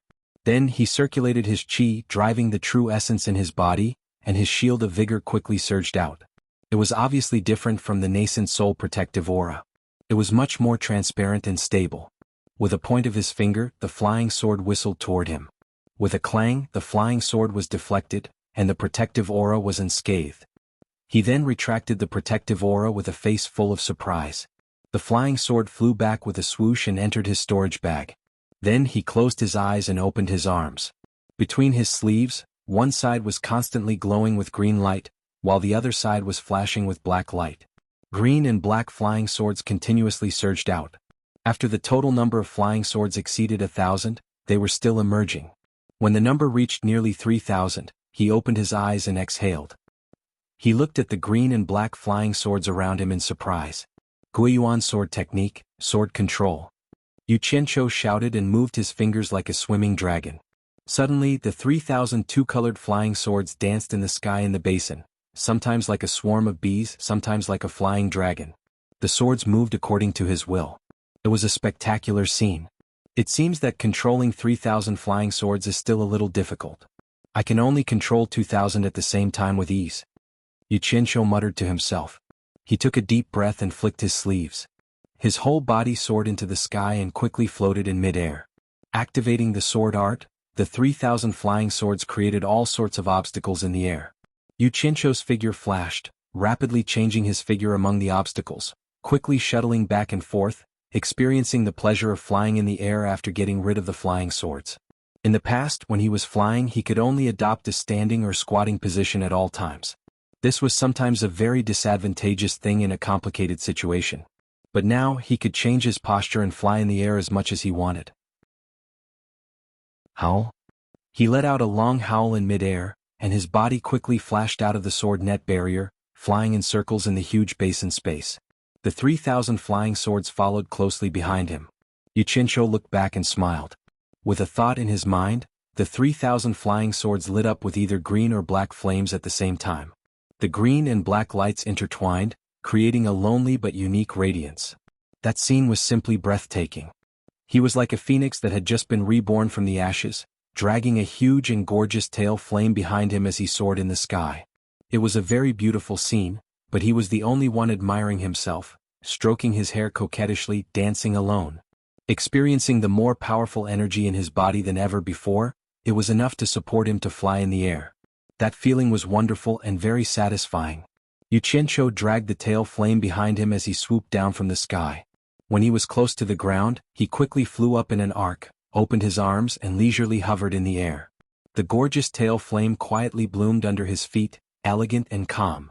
After playing for a while, he stopped in the air, rubbed his face with both hands and let out a long sigh. He shook his head and smiled reservedly, as if he was lamenting that he also had this day. Guiyuan sword art, sword control. Withdraw. Yu Qianqiu shouted in the air and clapped his hands together. The 3,000 flying swords drew 3,000 magnificent lines of fire in all directions, and then swarmed towards him in the air. Yu Qianqiu clasped his hands together and stood still. Swoosh swoosh. The flying sword shot into his body one by one and then disappeared. When the last sword also disappeared, this beautiful performance finally ended. His figure flashed and he once again landed on the golden altar. After venting for a while, he could be considered to have calmed down. Now, he was certain that his cultivation had indeed reached the early stage of tribulation passing, but how did this happen? Although he wasn't completely sure about one thing, he was sure that it had something to do with his understanding of the golden incantation. After thinking for a while, he remembered the various things in the past. He remembered that when he first practiced the fire incantation, although his cultivation had increased, there wasn't much change. If there was any change, it would be when he practiced the water incantation. Once he mastered the water incantation, he immediately broke through from the core formation stage to the nascent soul stage, and then his nascent soul spat out a red and black bead.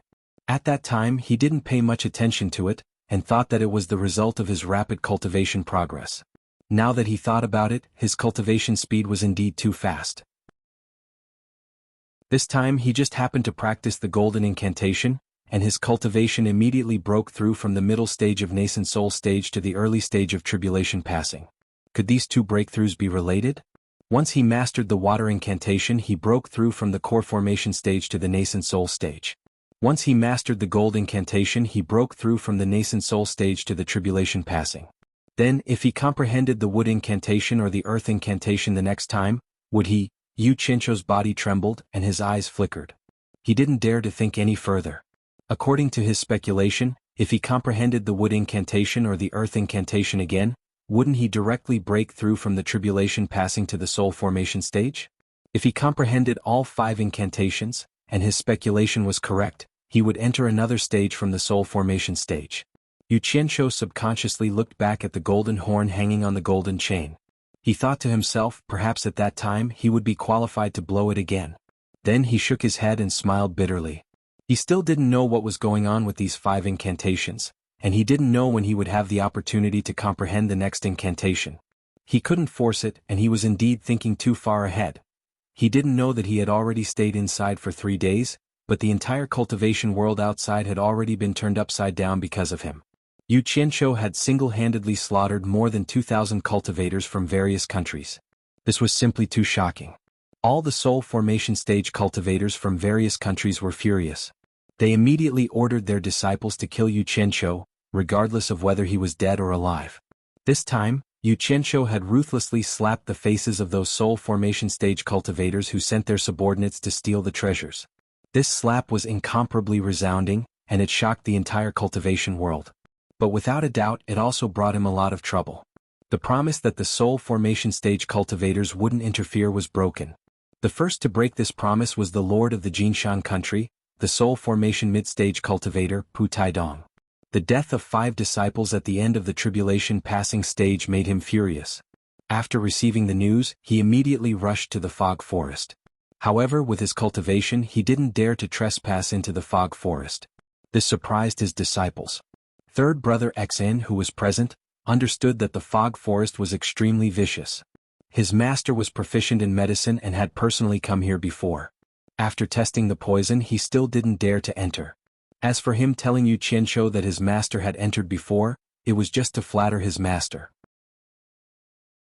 For countless years, no one had ever heard of anyone who entered the fog forest being able to die a good death. It was precisely because it was never accessible that it became a forgotten corner of the world. Pu Taidong personally came to inspect the forest a few times, but he still couldn't find Yu Qianzhou. But this wasn't important. What was important was that he used his actions to tell the entire cultivation world that he had personally made a move. He would no longer abide by that stupid rule. As for his actions, the other soul formation stage cultivators didn't say anything. 5 disciples at the end of the tribulation passing stage had died. No one would let Yu Qianzhou off easily. What's more, since Yu Qianzhou was so powerful, they found a reason to personally make a move. In addition to this matter, there was another news that caused an uproar in the cultivation world. It was that the world's second expert, Wen Lanfeng, had come out of seclusion. The one who spread this news was naturally Hua Zongming, who was the first to know.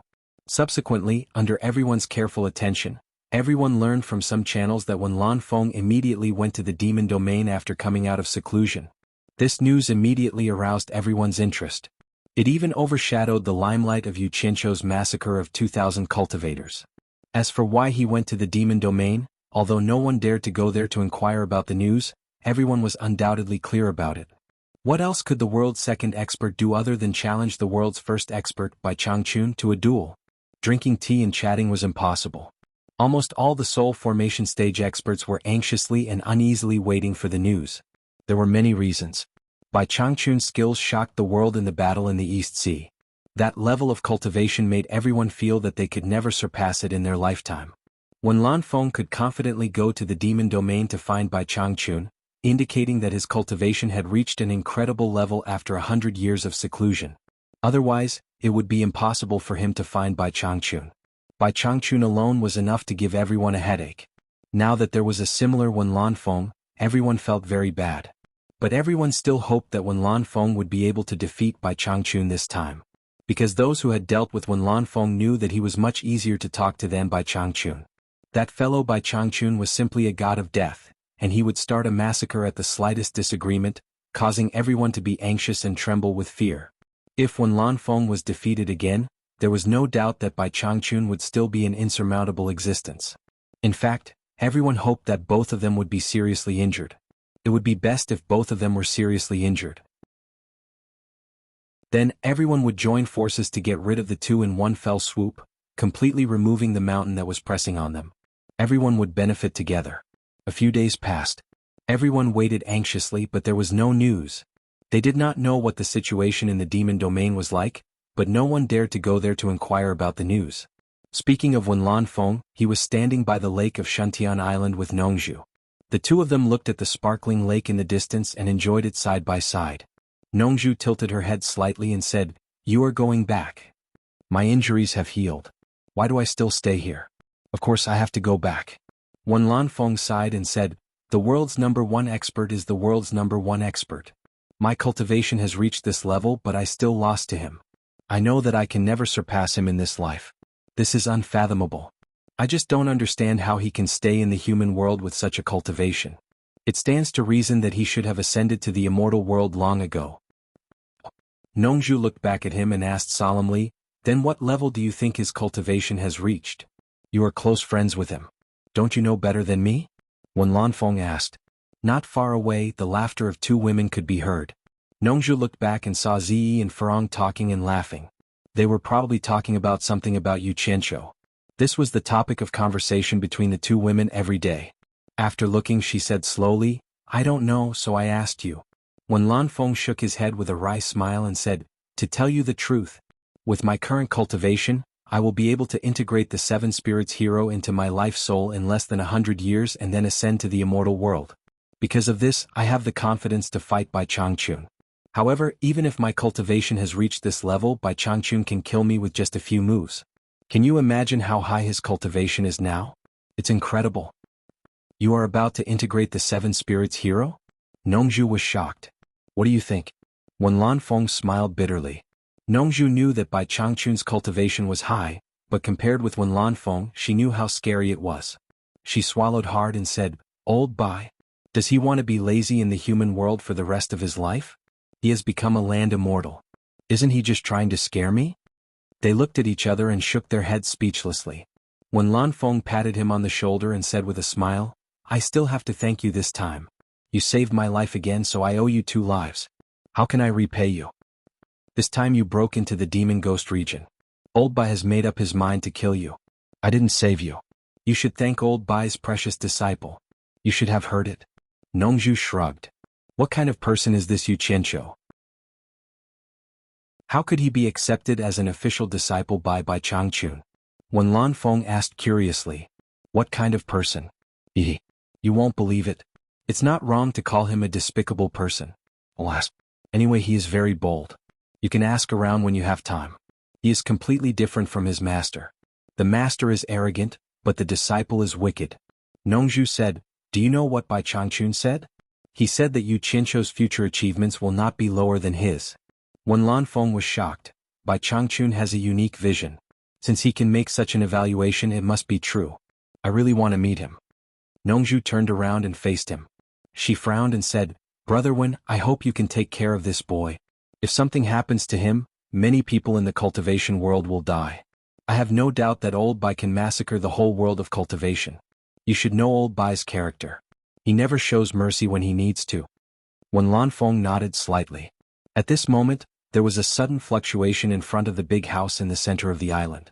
Nongzhu turned her head and said, "It's the message formation of old Nanming. I wonder what news came from Shenzhen Island. Let's go and have a look."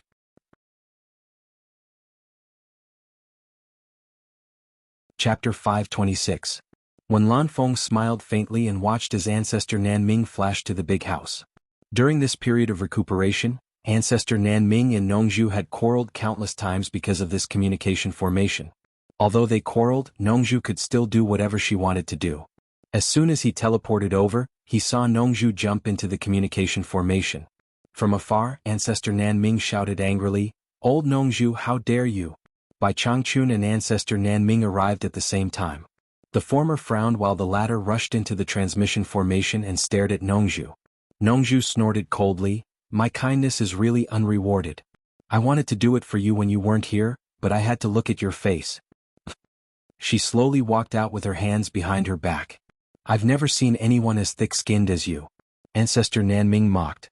He did not say much and decided to contact Shenzhen Island first. On the other side, Zi and Hibiscus glanced over at them. After that, they went back to talking about themselves. They were already used to this kind of scene. There was nothing to worry about. After a while, ancestor Nanming walked out of the communication formation and looked at Bai Changchun with a hesitant look. Nongzhu, who tilted her head, walked back as if nothing had happened. She coughed and said, "What's the trouble? Why don't you tell us? Is it related to me?"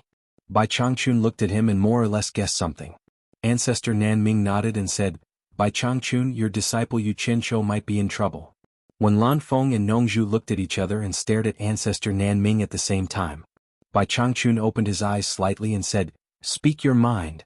Grandmaster Nanming was silent for a while, then he slowly repeated the news that came from Shenzhen Island. He told him about how the various countries hunted Yu Qianqiu for his treasured blade, how Yu Qianqiu slaughtered nearly 2,000 cultivators from the various countries outside the Misty Forest, and how he hid in the Misty Forest in the end. In fact, Shenzhen Island had also spread the news that Wen Lanfeng had come to the demon domain to challenge Bai Changchun to a duel. However, ancestor Nanming had witnessed the whole thing and knew that everything was fine now. Naturally, there was no need to mention this unpleasant matter. After old ancestor Nanming finished speaking, the entire place was silent. Bai Changchun's cold gaze flickered continuously. After Nongzhu came back to her senses, she cried out involuntarily, "Nanming, did you hear it wrong? You're saying that Yu Qianqiu single-handedly massacred nearly 2,000 cultivators from various countries? Also, Yu Qianqiu could actually come and go as he pleased in the Misty Forest? How is this possible? It shouldn't be wrong. My disciple said that this matter has already spread like wildfire in the cultivation world." At that time, there were thousands of people who witnessed it. Grandmaster Nanming looked at Bai Changchun and said, "Among these 2,000 cultivators, the lowest cultivation level is at the nascent soul realm. Pu Taidong even had 5 disciples at the end of the tribulation passing stage, and they died under Yu Qianqiu's flying sword." "Is this kid crazy?" Nongzhu asked in a daze. Wen Lanfeng was also shocked. In his life he had never killed so many people at once. He glanced at Bai Changchun. Like master, like disciple.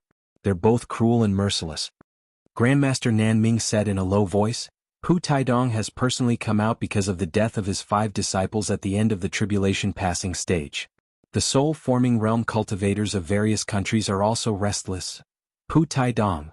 What a great ability," Bai Changchun said softly. His voice was not loud, but the coldness in his words sent a chill down the 3 spines. The 3 of them looked at each other. If Pu Taidong knew that he had provoked Bai Changchun's disciple, how would he feel? As expected, Bai Changchun said with a cold gaze, "More than 5,000 cultivators are after my disciple. Pu Taidong's disciple is a human, but is my disciple not a human? It seems that the Lord of Jinshan Kingdom has to be changed." He looked back at Grandmaster Nanming and said, "Nanming, I'll leave the matters here to you for the time being. I'll go to other countries and see how many heads Pu Taidong has grown." The few of them were shocked when they heard this. Was he going to start a massacre? Grandmaster Nanming stammered, "Then, this? Nongzhu frowned and immediately sent a voice transmission to Wen Lanfeng, Brother Wen, once this crazy old man goes out, the cultivation world will definitely collapse. Just do as we agreed, please. By Changchun. When Lanfeng took a step forward and said with a smile, "Thank you for showing mercy. You should focus on your own business with Nanming first. You don't need to do it yourself. It's making a mountain out of a molehill if you do it. Although I, Wen Lanfeng, am no match for you, I'm confident that I still have some influence in the cultivation world. I'm about to say goodbye to you. I'll go back and take care of your disciple." You. Bai Changchun was startled. Although Wen Lanfeng was no match for him, with his cultivation he would probably have few opponents in the cultivation world. It shouldn't be difficult for him to go out and help them. That's right. Why didn't I think of that? Nongzhu appeared to be suddenly enlightened. She walked over and patted Wen Lanfeng's shoulder, saying, "Old Wen, you're right. Sending old Bai out personally is making a mountain out of a molehill. It's best if you go out and warn those soul formation cultivators, haha." Right. Grandmaster Nanming struck while the iron was hot, saying, "Bai Changchun, let's leave this matter to Wen Lanfeng. The arrays in Twilight Valley are too complicated. I've almost gotten dizzy several times. I'll have to trouble you to stay and lead the way for me." These words were a little fake. Given Grandmaster Nanming's artificing skills, he had probably memorized the arrays by heart after being led around so many times. It should be known that the more skilled a person was at artificing, the higher their attainments in arrays. Otherwise, he would not have become the world's #1 artificer. Nongzhu immediately shot him a disdainful look. Wasn't this more of a hindrance than a help? The Grandmaster Nanming also realized that he had gone too far and subconsciously shrank back. Bai Changchun was no fool. He glanced at them and understood what they were thinking. He slowly said to Wen Lanfeng, "Then I'll have to trouble you." These words immediately made the three sigh in relief. Wen Lanfeng's melancholy eyes revealed a hint of a smile, and he cupped his hands, saying, "Goodbye." With that, he disappeared and reappeared in the air, a shadow rapidly tearing through the air. Countless soul formation cultivators had been waiting for him on the road from the demon realm to the Baiwan kingdom. There was no way around it. No one dared to trespass the demon realm, so they could only wait outside. Moreover, this was a place Wen Lanfeng had to pass on his way back to the Baiwan kingdom. Of course, the premise was that Wen Lanfeng could return alive. Wen Lanfeng flew across the sky, not knowing that so many people were waiting for him below. With his extremely high cultivation, even a master at the final stage of the crossing calamity stage would not be able to see him with the naked eye. His flying speed was so fast that it was almost silent. With a faint whooshing sound, the people squatting below immediately pricked up their ears. The people below almost couldn't see Wen Lanfeng's figure when they looked up.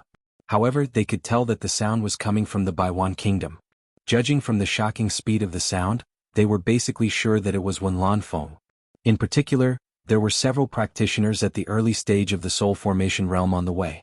They saw the almost indistinct shadow and recognized that it was Wen Lanfeng from the figure. Compared with the others, they were even more shocked. They didn't expect that Wen Lanfeng's cultivation had reached such a high level after 100 years of seclusion. No wonder he dared to challenge Bai Changchun. To everyone's surprise, Wen Lanfeng came back safe and sound. Could it be that Bai Changchun had been defeated by him? This news was so important that everyone spread the news as fast as they could. For a moment, the soul formation realm in the cultivation world was boiling again. Bai Changchun was very likely defeated by Wen Lanfeng. On the top of a snowy mountain in the Di-Rong Empire, Bing Qingzi, who was at the final stage of the soul formation realm, suddenly opened his eyes and stood up. He looked in the direction of the Baiwan kingdom in a daze, his white robe fluttering in the wind. In the cloud palace of the heavenly peak in the East Nation, Hu Changsho, who was at the final stage of the soul formation realm, flashed out of the palace and looked in the direction of the Baiwan kingdom through the sea of clouds. In the Tuan kingdom, the headquarters of the World Chamber of Commerce, Cornucopia, God of Wealth Peak. Yin Baikong was also looking in the direction of the Baiwan kingdom. He stroked the trunk of a pine tree and said in a muffled voice, "Wen Lanfeng defeated Bai Changchun? Unbelievable. Sikong, you've seen Bai Changchun's skills in the East Sea. Do you think this news is reliable?" Behind him stood a skinny man with white hair. He was his eldest disciple, the early stage of the soul formation realm, Sikongju. The gloomy Sikongju replied, "It's hard to say. I don't believe that there's always the #1 in the world. Besides, Wen Lanfeng has really returned. There's no doubt about it." "You mean Wen Lanfeng might really defeat Bai Changchun?" Yin Baikong turned around and asked. "Not necessarily." Sikong Ju frowned and said, there's something that I can't figure out. It said that when Lan Feng went to the demon domain more than 10 days ago. Is his battle with Bai Changchun going to last more than 10 days? Yes. Yin Baikong looked in the direction of the Baiwan kingdom again and sighed, we'll understand everything after we go to the demon domain. However, the final news is not confirmed yet. If we suddenly go there, I'm afraid we'll get ourselves into trouble. Since when Lan Feng can return from the demon domain alive, it's worth it for us to make a great effort to befriend him no matter if he wins or loses. Sikong, prepare a gift for me. I'm going to Baiwan Kingdom to congratulate Wen Lan Feng for coming out of seclusion. By the way, I want a big gift. Understood. I'll do it now. Sikong Ju bowed and left. The top 10 experts of the cultivation world were all late-stage soul formation experts. Unfortunately, 2 of them were killed by Changchun in the Battle of the East Sea. In other words, there were only 8 late-stage soul formation experts left in the entire cultivation world. Among the 8, apart from Bai Changchun, Wen Lan Feng, Yin Baikong, Bing Qingzi, and Hu Changshou, the remaining 3 were also staring in the direction of the Baiwan Kingdom. They all felt that it was time to make a trip there. There were also lords of the mid-stage soul formation experts who came to the Baiwan Kingdom one after another. All of them brought gifts of great value. It should be known that if Wen Lan Feng really defeated Bai Changchun, he would be the true #1 expert in the world. Even if he didn't defeat Bai Changchun, Wen Lanfeng's cultivation was worth befriending. Moreover, everyone wanted to inquire about the news.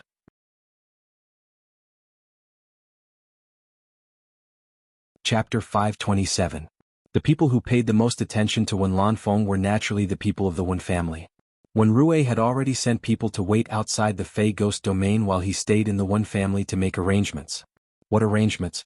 Naturally, it was to prepare for the Wen family's retreat after Wen Lan Feng was killed by Bai Changchun. It was related to the rise and fall of a big family, so early preparations had to be made. Baiwan country's holy land, the Holy Temple. Wen Rui stood quietly in the center of the hall, spending more than 10 days in anxiety and uneasiness. The disciples sent to wait outside the Fey Ghost domain sent news that the old ancestor had safely returned from the Fey Ghost domain and was heading to Baiwan country. Ah! Wen Rui raised his head and roared, shaking the furnishings in the hall and causing them to fall to the ground. The anxiety and uneasiness that had accumulated over the past few days poured out. This news was not told to anyone because the old ancestor did not like to be ostentatious.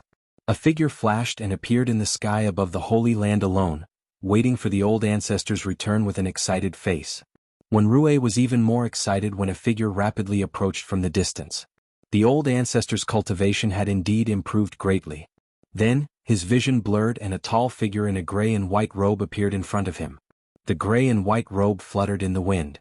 Wen Lan Feng smiled faintly and said, Wen Rui, you've worked hard all these years. This sentence made Wen Rui's nose turn sour. He bowed deeply and said, Welcome, old ancestor. Let's go back and talk. Wen Lan Feng had disappeared, but his voice still floated here. Wen Rui turned and returned. The holy temple of Baiwan country was hidden in the mountains and rivers. It was a palace made of white jade, white and warm, elegant and extraordinary. Wen Lan Feng walked in slowly. At this time, the holy temple was covered with things that had been tidied up. It was still clean and tidy. Because the jade was transparent and the dome was made of thin jade, the entire temple was filled with a hazy white light. That holy aura made everyone's heart feel holy and clear. Wen Lan Feng quietly walked to the central seat slightly higher than the entire hall and sat down.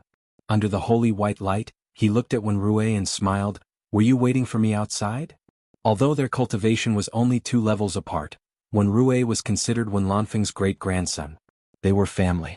Wen Lan Feng had always been amiable, so Wen Rui was not nervous. He said frankly, I heard that the old ancestor has returned from the Fey Ghost domain. Of course I have to welcome you. Let me ask you about someone. I don't know if you know him, Wen Lan Feng said. Wen Lan Feng said, Who?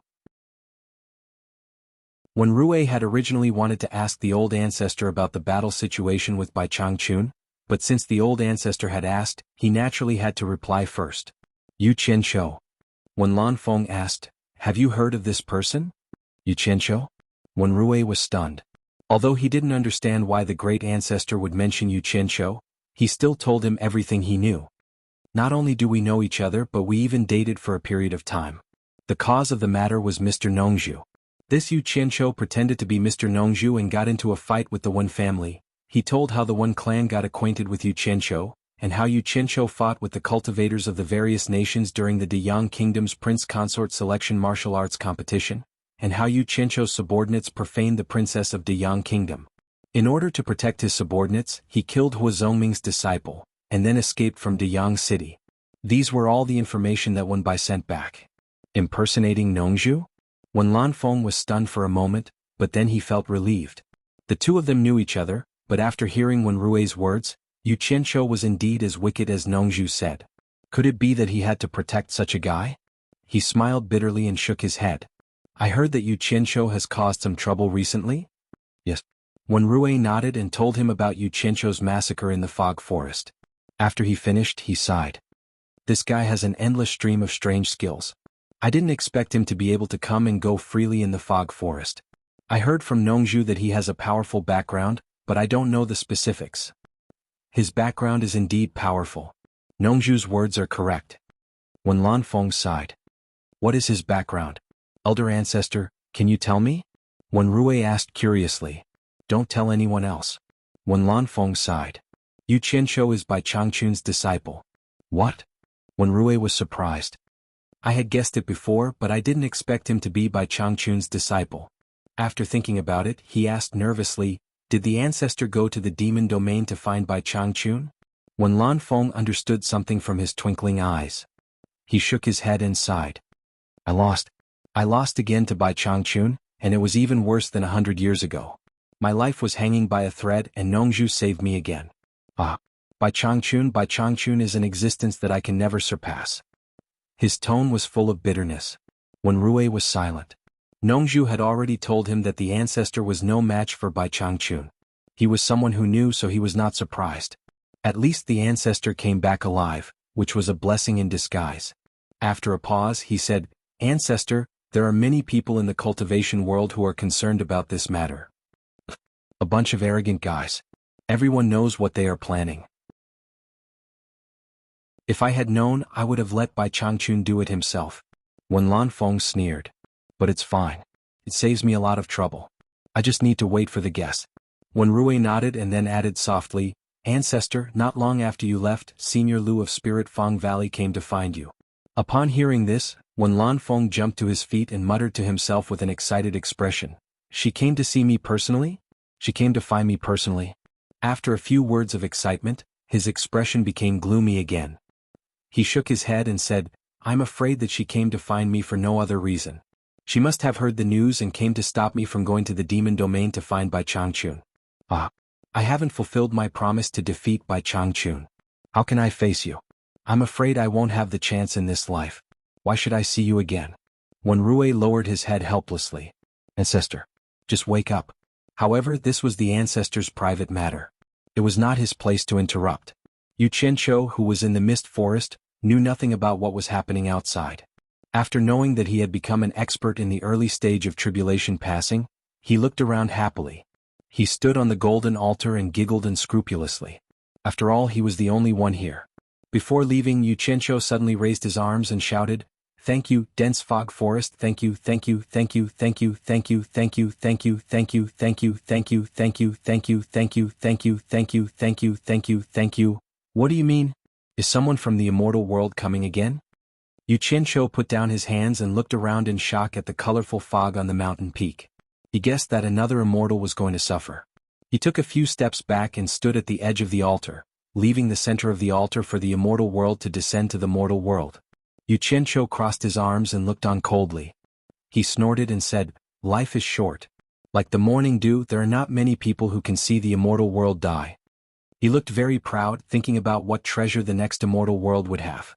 Outside the mist forest, the cultivators from the various countries had already dispersed. However, there were still some people hiding in the surrounding clouds. They were the people from the various countries who stayed behind to continue observing.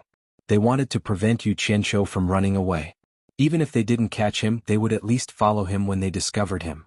However, these people suddenly realized that in the sky above the central area of the mist forest, there were dark clouds rolling, lightning flashing, and thunder rumbling. The dark clouds kept rolling, accumulating into a thick layer of clouds. Lightning dragons flickered in and out of the clouds, spitting out ferocious lightning bolts. Suddenly, an early-stage tribulation-passing cultivator shouted, "It's the tribulation clouds." Someone beside him frowned and said, "Something is going through the tribulation clouds in the mist forest. I don't know if it's a human, a demon, or a ghost." The people hiding in the clouds came out one after another. One should know that the power contained in the tribulation clouds was huge. It was even more powerful than the people who were going through the tribulation clouds below. Once the surrounding clouds and mist were implicated, the people hiding inside wouldn't have a good time. Actually, there was something that Yu Qianqiu, who was hiding inside, and the cultivators hiding outside did not know. Previously, when the Immortal Ascension passage opened, although the sky was also covered by dark clouds, lightning flashed and thunder rumbled, the people outside the mist forest did not see or hear anything. On the contrary, the appearance of the tribulation clouds this time allowed everyone to see it. Yu Qianqiu, who was standing on the golden altar with his arms crossed, gradually felt that something was wrong. The wind and clouds were turbulent, lightning flashed and thunder rumbled. However, it did not condense into a black hole like last time. Instead, it seemed like a conspiracy was brewing in the sky. The strong wind swept through the basin. Yu Qianqiu was like a small boat in the raging waves.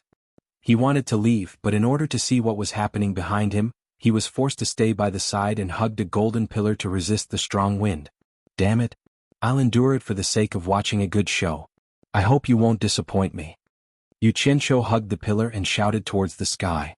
He thought that the commotion this time was even bigger than the previous time when the immortals descended to the mortal world. He reckoned that there would be a good show to watch and perhaps the benefits would be greater. In the end, the heavens immediately gave him an answer. Boom! A loud sound shook the sky, and the basin was filled with echoes. A ferocious and meandering thick thunderbolt instantly smashed down with a bang, illuminating the entire basin clearly. The sound and the aura were shocking. Yu Qianqiu felt that it was blinding and he squinted his eyes. However, before he could react, he felt as if he was struck by lightning, and his whole body went numb. He, who was hugging the golden pillar, was sent flying and rolled to the center of the golden altar. His whole body was charred and his clothes were ragged. The charred smoke from his body was blown away by the wind. He laid there and his eyes rolled back and he instantly fainted. The so-called tribulation clouds were the 9 stages of tribulation clouds in the sky. Each stage was stronger than the previous one. If one could withstand it, he would succeed. If not, there was no need to explain the consequences. In fact, the early stage of tribulation clouds was not very difficult for most cultivators to withstand. However, Yu Qianqiu did not even think about tribulation clouds, and was still waiting to watch the show. In the end, he was unprepared for the lightning's wrath, and it would be strange if he was not unlucky. This was retribution. The lightning flashed more frequently in the dark clouds, and the next wave of more powerful lightning strikes was coming. However, Yu Qianqiu really fainted. At this moment, a golden light suddenly appeared from his abdomen, and it was even more dazzling than the entire golden altar. It slowly wrapped around Yu Qianqiu.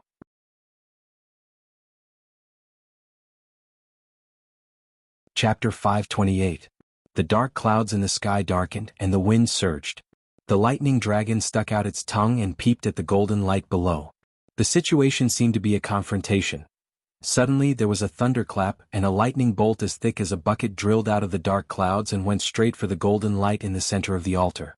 The golden light that was wrapped around Yu Qianqiu also shone with thousands of golden rays in an instant, enveloping the entire platform of the altar. A green and white light and a golden light instantly collided with each other. Boom! The two forces collided, creating a loud sound in the air, and a powerful shock wave spread to the entire basin. The green and white lightning bolt was obviously weaker, and it was instantly destroyed by the brilliant golden light. Even the cultivators outside the fog forest heard the loud sound, and they looked at each other in shock, not knowing what was going on. At first, the first lightning bolt looked quite normal, like someone in the early stage of the tribulation passing. How did the second lightning bolt become so powerful in an instant? It was like a cultivator in the middle stage of the tribulation passing. Someone cried out in surprise. In the sky above the center of the fog forest, the dark clouds gradually turned as black as ink, surging and surging. It was extremely terrifying and countless lightning dragons were shuttling in the dark clouds. The scene was even worse than the tribulation passing at the end of the tribulation passing. Just as the thunder in the sky was brewing its power, the golden light in the basin seemed to be angry. The golden light shot up from the basin into the sky like countless giant golden thorns, shining and stirring the dark clouds. In the ink-like dark clouds, the lightning bolts became more intense, and they crazily revolved around the golden thorns. The monstrous wind and waves rushed in all directions, forcing people thousands of meters away to quickly retreat. Everyone looked at the scene in the distance, bewildered. In the dark clouds, a golden light pierced through the sky and rushed into the universe. The golden light shone in the universe, and then it immediately retracted, as if it was summoning something. In the vast universe, because of the appearance of this golden light, the nearby 12 stars instantly shone with silver splendor, and they quickly shot toward the coordinates exposed by the golden light. 12 rays of silver light broke through the atmosphere and shot toward the dark clouds that were entangled with the golden light. Every time the silver splendor rushed into the dark clouds, there would be an earth-shattering explosion in the sky. 12 consecutive earth-shattering explosions were deafening to the ears of those hiding 10,000 meters away. The dark clouds that filled the sky were instantly dispersed by the 12 silver splendors. The sporadic lightning also disappeared without a trace with 2 crackling sounds. The moment the dark clouds dispersed, the people in the distance could see the sky clearly. Tens of thousands of golden rays converged into a single line and returned to the fog forest. The 12 silver rays that came from the sky followed the direction where the golden rays had returned. On the altar in the basin, the golden light retracted back into Yu Qianzhou's abdomen. The concentrated silver light descended from the sky and covered his body. The silver light flashed for a while. After a while, the silver light shrunk back into the sky and split into 12 silver pillars again. At this point, everything returned to its original state. Oh my God. On the golden altar, Yu Qianzhou woke up with a groan. He got up and looked around, but he didn't find anything unusual. Was it a dream? Wasn't it a little too real? Yu Qianzhou turned around twice suspiciously. Suddenly, he realized that something was wrong with his body. He looked at himself and was instantly shocked. His entire body seemed to be swollen and was wrapped in a charred mass. Both his hands were like bare paws. He quickly peeled himself off, and the charred shell on his body started to crack and fall off piece by piece. Damn it. So I was really struck by lightning just now. Yu Qianzhou kept cursing. After peeling off the charred shell on his body, he immediately circulated the water art, and a water dragon wrapped around him to wash him. After cleaning up, he quickly took a set of clothes from Utopia and put them on. He searched the ground and realized that his storage bag had become a tattered cloth bag. Fortunately, it was just a decoration and didn't contain anything. On the other hand, the bracelet on his wrist was still intact. The quality of the items of the deities was indeed better. He finally understood that he was undergoing tribulation transcendence just now. As his cultivation had already broken through to the early stage of tribulation transcendence, he was still waiting for the lightning to strike him. It was good that he didn't die, so he didn't dare to complain. However, what made him feel strange was that tribulation transcendence should have 9 lightning tribulations. Could it be that he had fainted on the ground and endured the other 8 lightning strikes? Even the people watching from afar couldn't figure it out, let alone those who were asleep. It clearly looked like a tribulation transcendence, but the state of the lightning strikes was somewhat abnormal. The strangest thing was that after 2 lightning strikes, the tribulation clouds were dispersed by the golden light on the ground and the silver light that descended from the sky. Such a phenomenon was unheard of and unseen. Such a phenomenon naturally had to be reported, so the cultivators all reported what had happened. Yu Qianzhou searched the basin carefully again. When he realized that there was nothing that interested him, he flew out of the basin without another word. After finding the direction he had come from, he released the blue fire flying sword to scout ahead and quietly returned to the place where he had been entangled with the various sections. After checking, he realized that there was no one outside. He immediately felt that it was strange. Could there be an ambush outside? Thinking about it, he felt that it was possible. He retreated into the depths of the fog and disappeared. Once he returned to Utopia, he immediately found Guan Yu and asked him to come up with another battle plan. Guan Yu said in shock, "Who are you targeting this time? Damn it. Over 5,000 people are chasing after me. This is intolerable. Especially those bastards from the Jinshan Kingdom." Yu Qianzhou said fiercely, "The target is very clear. The coordinates of the Jinshan Kingdom Spirit Stone Mine are all in place. I'll go scout tonight. Get ready, just like what happened to the Dying Kingdom last time." Hearing that Yu Qianzhou was being chased by over 5,000 people, Guan Yu's face sank. He nodded and said, "Don't worry, the team can assemble at any time to fight. However, don't you have to consider something? We just massacred the Dying Kingdom Spirit Stone Mine. Will the Jinshan Kingdom be prepared?" Yu Qianqiu immediately replied, "That's why I'm going to scout. If it really causes a large number of casualties, I naturally won't act rashly. It's not worth it. However, I think their attention is not on the Spirit Stone mine now. I'm afraid it's a good opportunity for us to strike." Understood. Guan Yu nodded decisively. He didn't know that Yu Qianqiu had attracted a lot of attention by killing more than 2,000 people outside. Since Yu Qianqiu said it was okay, what else could he say? Dian City, Dirong Kingdom's embassy. State preceptor man who led 3 junior brothers to accompany Yan Zhuixing, while 3rd brother and 4th brother stayed on Everlasting Island. At this time, Yan Zhuixing was asking a Dirong Kingdom cultivator about Yu Qianqiu in detail. Because they didn't know that Yu Qianqiu had massacred 2,000 cultivators on the way, they were shocked when they learned about it. They didn't expect Yu Qianqiu to be so powerful. Yan Zhuixing's eyes flashed with brilliance and he kept smiling. After learning that when Lanfeng had come out of seclusion and had returned to Baiwan Kingdom from Monster Domain, man who waved his hand to dismiss the cultivator and asked, "Young Palace Master, what's your next step?" From what you said, it seems that when Lanfeng might have defeated the world's #1 expert. It's really admirable. Yan Zhuixing turned back and said, "I want to see the world's #2 expert. I wonder if State Preceptor has a way to take me there?" This man who pondered for a while and shook his head. It's difficult to break into Baiwan Kingdom's sacred land. I'm afraid it won't be easy to meet Wen Lanfeng. There's always a way. Yan Zhuixing pursed his lips and smiled faintly. I have a hunch that since Baiwan Kingdom is so lively, we might meet Yu Qianqiu there. Hearing that they could meet Yu Qianqiu, their faces darkened. He was the enemy who killed their 2nd brother. Man who said in a deep voice, "Since young Palace Master wants to go, we'll accompany you. When Lanfeng coming out of seclusion is a big deal. Maybe we can meet Master." That's great. I'm about to thank him for taking care of me.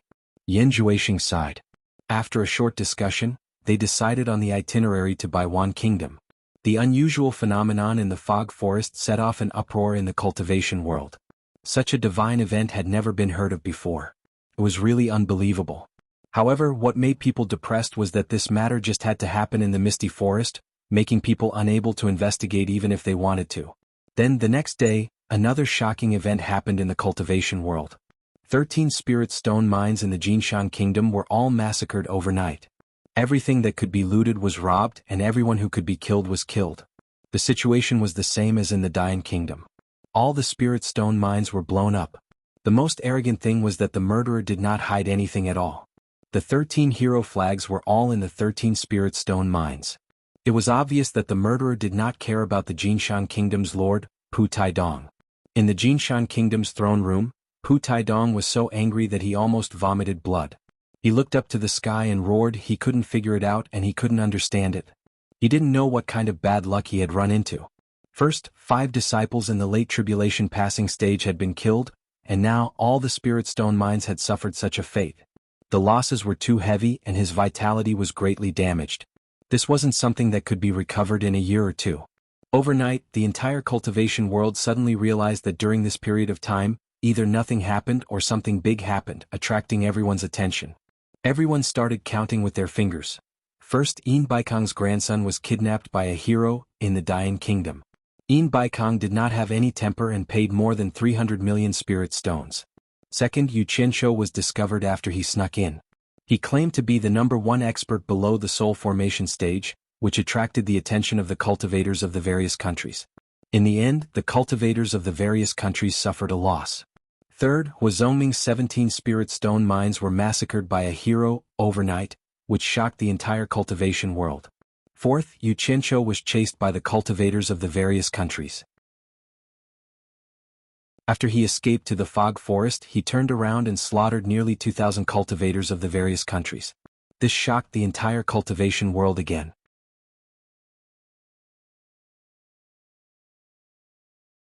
Chapter 529. Fifth, when Lanfeng came out of seclusion, went to Demon Domain to challenge Bai Changchun, and then returned safely. Sixth, the divine might of heaven and earth incident in dense fog forest, which caused the entire cultivation world to boil. Seventh, the spirit stone mine in Pu Taidong's hands was massacred by the hero, which was exactly the same as Huazhongming's experience, forcing all the countries to send more manpower to defend their spirit stone mines. Previously, everyone guessed that the hero was someone who deliberately caused trouble for Yin Baikong, and then they guessed that it was an organization that deliberately caused trouble in Daong Kingdom.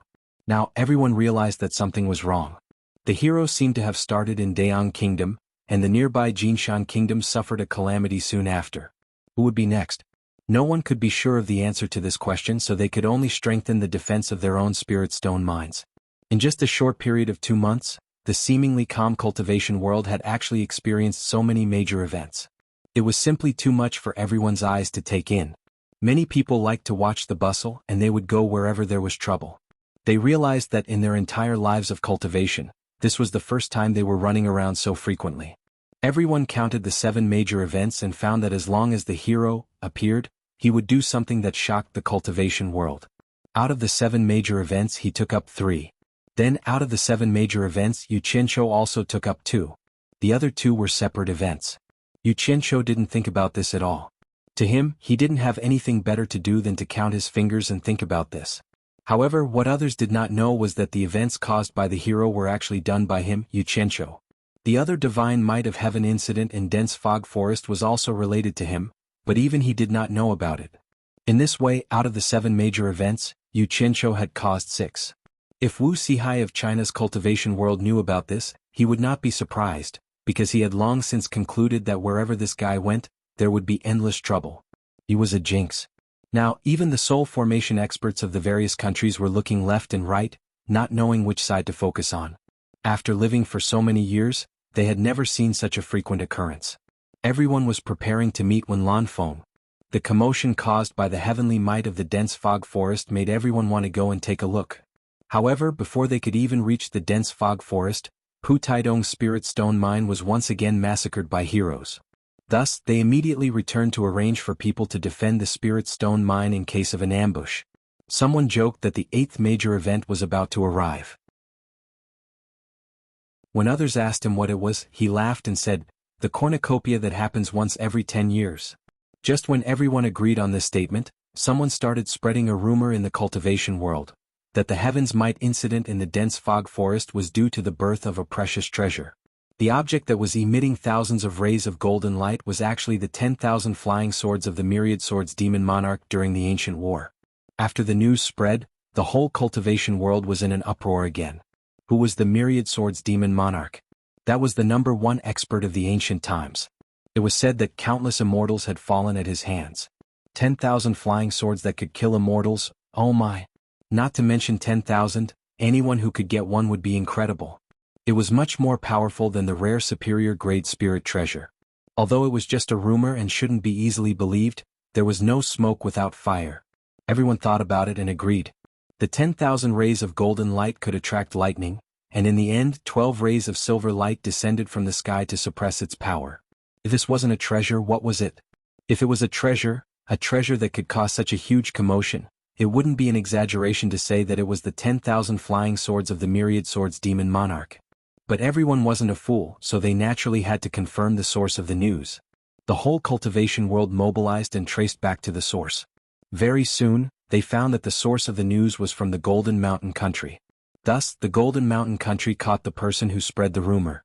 He was a loose cultivator from the Golden Mountain Country. In order to get the most reliable facts, the dignified mid-stage soul formation Pu Taidong personally interrogated him. Even Hua Zongming and other soul formation experts rushed over. In the end, that young cultivator almost peed his pants. How many people could withstand the pressure of a soul formation expert? Not to mention that there were so many of them at once. That young cultivator said, "I never thought I would see so many soul formation experts in my life. I'll accept it even if I die." Thus he answered whatever everyone asked. In the end, that young cultivator wasn't the true source of the news. The reason was that a few nights ago he was roasting something in the wilderness. Suddenly, someone flew over and roasted something with him. That person's roasting skills were quite good, and he even took out a lot of good wine to drink with. When the two of them chatted, they naturally talked about the Shenwei incident that caused a lot of commotion recently. That person laughed and said, "What bullsh**t Shenwei incident? I just came out of the dense fog forest and saw everything clearly." The young cultivator immediately mocked, "You really know how to brag. Do you think you're Yu Qianqiu and can come and go as you please in the fog forest?" F***ck. That person laughed, "Damn it. I'm Yu Qianqiu in the first place. Do I need to pretend to be myself? Stop bragging. If you're Yu Qianqiu, then tell me what exactly happened in the fog forest. The young cultivator was only saying this casually. Unexpectedly, that person took it seriously. He patted his chest and said loudly, I never lie or brag. I travel the world with my reputation. Let me tell you. What happened in the fog forest wasn't some Shenwei incident. It was a peerless treasure that was about to appear. I saw it with my own eyes. The young cultivator didn't take it seriously at all. Anyway, it was a long night and he was bored. Thus, he joked, then tell me what peerless treasure was about to appear? That person looked at him for a while, then shrugged. Forget it. It doesn't matter if I tell you. You're just a small rogue cultivator. Even if you tell others, no one will believe you. He shook his head and exclaimed, so this fog forest is the burial place of the ancient number 1 expert, Demon Lord of Thousand Swords. I didn't know at first. Coincidentally, I had just broken through to the early stage of tribulation passing and was about to undergo my tribulation. I accidentally attracted the lightning. A bolt of lightning struck down and split open a large ancient tomb. When the second bolt of lightning struck down, the ancient tomb suddenly shot out thousands of golden rays, blocking the heavenly lightning. When the lightning struck again, thousands of golden rays shot up to the sky and dispersed the tribulation clouds. I was so happy. I didn't think I would pass through the tribulation so easily. Really? The young cultivator asked. Then how did you determine that the thousands of golden rays were Demon Lord of Thousand Swords flying swords? That person said with a don't believe me expression. I was curious at the time. I didn't know what helped me pass the tribulation. Thus I went into that ancient tomb. Guess what I saw? Although the young cultivator didn't believe him, he couldn't help but ask because of how interesting his story was. What did you see? That person gestured with his hands and said, it was a huge underground space. The ground was covered with golden bricks. In the middle, there was an altar made of pure gold that was dozens of meters high. Below the altar, there were long swords that were shining with golden rays. On the altar, there was a dried corpse. If it wasn't for the inscription on the golden pillar, who could guess that the dried corpse was Demon Lord of Thousand Swords? What did the inscription say? The young cultivator had already forgotten whether he was telling the truth or not. He only wanted to know the ending of the story. It didn't say anything. That person tore a piece of roasted meat and chewed it. Then he drank some wine and said vaguely, Demon Lord of Thousand Swords Transcendence Golden Body. That's all. Demon Lord of Thousand Swords flying swords were stuck under the altar. Did you take a few? No. That person shook his head. Ah, you gave yourself away. If it really was Demon Lord of Thousand Swords flying swords, how could you not take them out? The young cultivator laughed. But that person sneered, you think I didn't want to? The key is that the pressure from the swords is too strong. With my cultivation I can't even get close. If my cultivation reaches the end of the tribulation I might be able to take 1 or 2. The young cultivator smiled and didn't bother to argue with him. Moreover, he couldn't see through the other party's cultivation. If he angered the other party and attacked him, it would be over. Later, that person finished a pot of wine, patted his buttocks and left. The next day, when the young cultivator was chatting with someone, the other party mentioned Shenwei. In order to show off his knowledge, he said that Demon Lord of Thousand Swords flying swords were about to appear. In the end, one person spread to 10 and 10 to 100. In just a few days, everyone in the cultivation world knew about it. After listening to the young cultivator's honest confession, Pu Taidong and the others looked at each other and walked out of the interrogation room. Now, their biggest doubt was whether the person who talked to the young cultivator that night was Yu Qianqiu. According to the tone of the young cultivator, the tone really does sound like Yu Qianqiu, who likes to call himself lousy.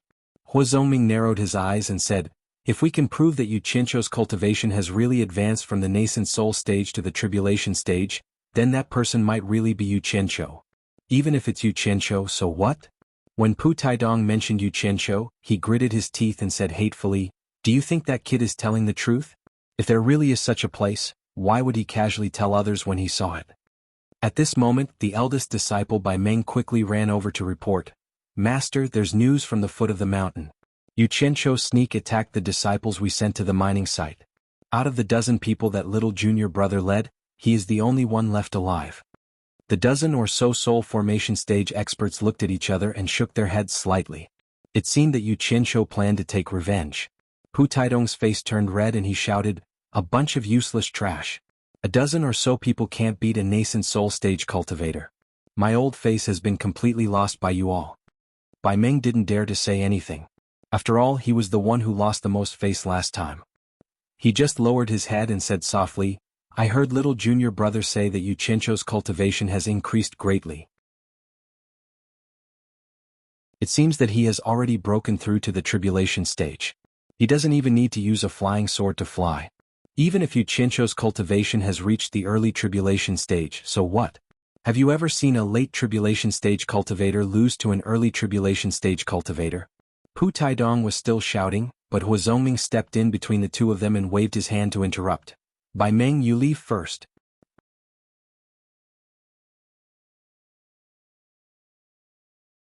Chapter 530.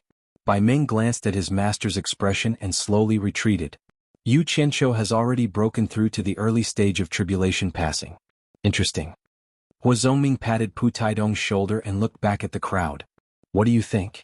Pu Taidong came back to his senses and said in a daze, in that case, the person talking to this little cultivator might really be Yu Qianqiu?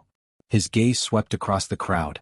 Even if it's Yu Qianqiu, you don't really think there's a treasure left behind by the demon lord of thousand swords in the misty forest, do you? Everyone was silent. There was still some doubt in this matter. They were all thinking about something. Have you heard of a place? The one who spoke was Tsang Yuan State's Miao Han Yuan. Everyone looked at him, waiting for him to continue. Miao Han Yuan lightly said, Immortal Ascension Stage. What? Someone couldn't help but exclaim. Most of the people present were at a loss. They were unfamiliar with this term, but there were a few who were moved. Pu Taidong looked around and frowned. Miao Han Yuan, what are you trying to say? Don't talk in riddles. Miao Han Yuan glanced at the expressionless Hua Zongming. I'm sure Brother Hua has heard of this place? Hua Zongming smiled disapprovingly and didn't say anything. Sikong Ju, who was standing in the crowd, slowly walked out with his hands in his sleeves. I've heard of this place from my master. Legend has it that in ancient times, when cultivators reached a certain level, they would ascend to the immortal world through a place called the Immortal Ascension Stage. However, this is only a legend. No one knows where it is. Is the Immortal Ascension Stage that Lord Miao is talking about the one I'm talking about? Hee. As expected of Yin Baikong's brilliant disciple. You're really knowledgeable. Miao Hanyuan sneered. I happened to read a record in an ancient book. It says that a certain place is paved with countless gold bricks. In the middle there's a platform built with gold. This platform is called the Immortal Ascension Stage. Cultivators whose cultivation surpasses the soul formation stage can ascend to the immortal world. Brother Hua, am I right? Hua Zongming chuckled. He knew he couldn't hide it any longer, so he said, I also thought it was strange. If the person talking to that little cultivator was really Yu Qianqiu, then why is the ancient tomb that Yu Qianqiu mentioned so similar to the legendary Immortal Ascension Stage? The floor is also paved with golden bricks, and there is also a golden platform in the middle. Could it be a coincidence? The Immortal Ascension Stage is hidden in the fog forest? Pu Taidong asked in surprise. Miao Hanyuan narrowed his eyes and said, in my opinion, if this Immortal Ascension Stage really exists, I'm afraid it's either in the East Holy Land or in the dense fog forest. Everyone nodded in agreement. In this world, only these two places hid secrets that were not known to outsiders. For a moment, everyone fell silent, each with their own ulterior motives. Although there was no confirmation, everyone was certain that the person was Yu Qianqiu. Moreover, the theory that the Myriad Swords Demon Lord's golden body was hidden in the Immortal Ascension Stage was very believable. However, even if that was the case, who had the ability to enter the dense fog forest? The only thing they could do now was to capture Yu Qianqiu and force him to reveal the secret of how he could enter and exit the dense fog forest at will. The group of people with ulterior motives took their leave. When there were only 5 people who were on good terms with Pu Taidong left, Hua Zongming frowned and said, Miao Hanyuan, what the hell are you doing? What he was implying was, why are you forcing me to tell everyone the truth? After Pu Taidong and the others understood the truth, they also gave Miao Hanyuan a questioning look. This didn't make sense. The Myriad Swords Demon Lord's 10,000 flying swords were enough for the 6 of us to share. Why did you have to make it known to the entire cultivation world? Wasn't this just looking for trouble? Miao Hanyuan glanced at them and sneered. We weren't the only ones who heard that little cultivator's words. Do you think you can keep this secret to yourself? It won't be long before the entire cultivation world knows. The Myriad Swords Demon Lord's treasures are a huge temptation. Whoever stands at the heart of the struggle will be unlucky. The 5 of us can't withstand such a huge lightning bolt. So, let those who are capable go. The more chaotic the better. We'd better stick together and watch from the side. There's no hurry. When the others heard this, they understood and nodded their heads in understanding. Miao Hanyuan looked at Hua Zongming and Pu Taidong and said, "It's better for you two to bear your grudges for now. Preserving your strength is the best strategy. When the time comes, it will definitely be of great use." The 2 of them nodded in agreement. Then the 6 of them began to make plans. Yu Qianqiu had witnessed the fall of the Myriad Swords Demon Lord's golden body in the dense fog forest, as well as the legendary Immortal Ascension stage. This matter quickly spread throughout the cultivation world. Even the story of that little cultivator was made public by people with intentions. This matter spread like wildfire, and the cultivators of the various countries were in an uproar. Everyone understood that not just anyone could enter the dense fog forest, but Yu Qianqiu could come and go as he pleased. Now, whoever could find Yu Qianqiu and unravel the secret of entering and leaving the dense fog forest could possibly obtain the treasures left behind by the Myriad Swords Demon Lord. The World Commerce Association even offered a reward of 100 million high-grade spirit stones. Whoever could provide information on Yu Qianqiu and lead the World Commerce Association to find Yu Qianqiu would be able to obtain the 100 million high-grade spirit stones. Of course, whether or not they could catch him was the World Commerce Association's business. As long as the information provided was useful, they could obtain the reward. This time it was lively. The World Commerce Association had used their powerful financial resources to set up informants in the entire cultivation world. Those cultivators with low cultivation could only dream about the treasures of the Myriad Swords Demon Lord. No one thought they could obtain them. However, the reward of 100 million high-grade spirit stones was something that anyone could hope to obtain. For a moment, the various countries were filled with low-level cultivators scurrying around with dreams of getting rich. The cornucopia gathering, which was originally ranked 8th in the cultivation world, was moved back to 9th place. Now, the 8th major event was that the various countries were looking for Yu Qianqiu in order to obtain the treasures left behind by the Myriad Swords Demon Lord. The Jinshan country could be said to be in the eye of this matter because the last time Yu Qianqiu appeared, he was in the Jinshan country. Moreover, the dense fog forest was also within the borders of the Jinshan country. Who dared to say that Yu Qianqiu himself did not want to obtain the treasures left behind by the Myriad Swords Demon Lord? It was said that it was only because his cultivation was not high enough that he could not obtain it. Presumably he was still thinking of a way. Therefore, the chances of finding Yu Qianqiu within the borders of the Jinshan country was the highest. Those cultivators with low cultivation often traveled in groups of 3 to 5. It was precisely because of their low cultivation that they formed groups for safety. At this time, Yu Qianqiu also joined a team of 3 people looking for Yu Qianqiu as a rogue cultivator. In order to dream of getting rich, the 3 people wandered everywhere within the borders of the Jinshan country.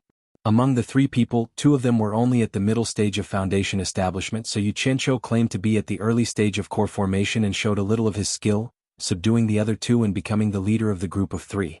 The capital of the Jinshan country, Gold Casting City, in the wilderness dozens of miles north of the city, there was a large connected villa. This villa was originally built by a wealthy businessman for leisure purposes. Later, because it was ransacked by bandits, the entire villa's several hundred people were all killed, and it became an inauspicious place. Coupled with the frequent haunting, this place became the famous Ghost Manor. In fact, the so-called haunting was just a prank made by some rogue cultivators who had nowhere to stay. But over time, the reputation of the Ghost Manor spread, and mortals would definitely keep a respectful distance. Therefore, this place was occupied by rogue cultivators from all over the country. Of course, there was no lack of cultivators with backgrounds from various countries temporarily resting.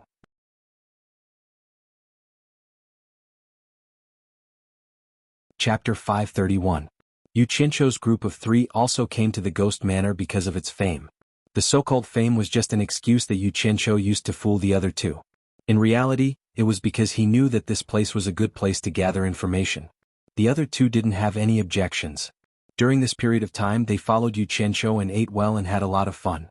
Moreover, whenever they encountered a little trouble, the boss could always easily solve it. The 2 felt that it was good to continue living like this. No one expected to meet Yu Qianqiu and become rich. In short, their lives were much better than before. They no longer had to be timid because of their low cultivation. Boss would take care of everything and they only needed to be obedient and run errands.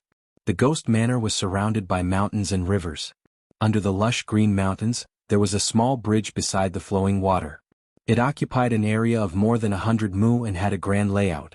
This kind of livable place was rare in the entire Golden Mountain country. It could be seen that the owner who built it was indeed rich. However, from the peeling paint on the walls and the old marks that were covered with moss, one could see that it lacked maintenance. The three of them landed in the center of the ghost manor on their flying swords. They looked around and saw groups of loose cultivators bragging.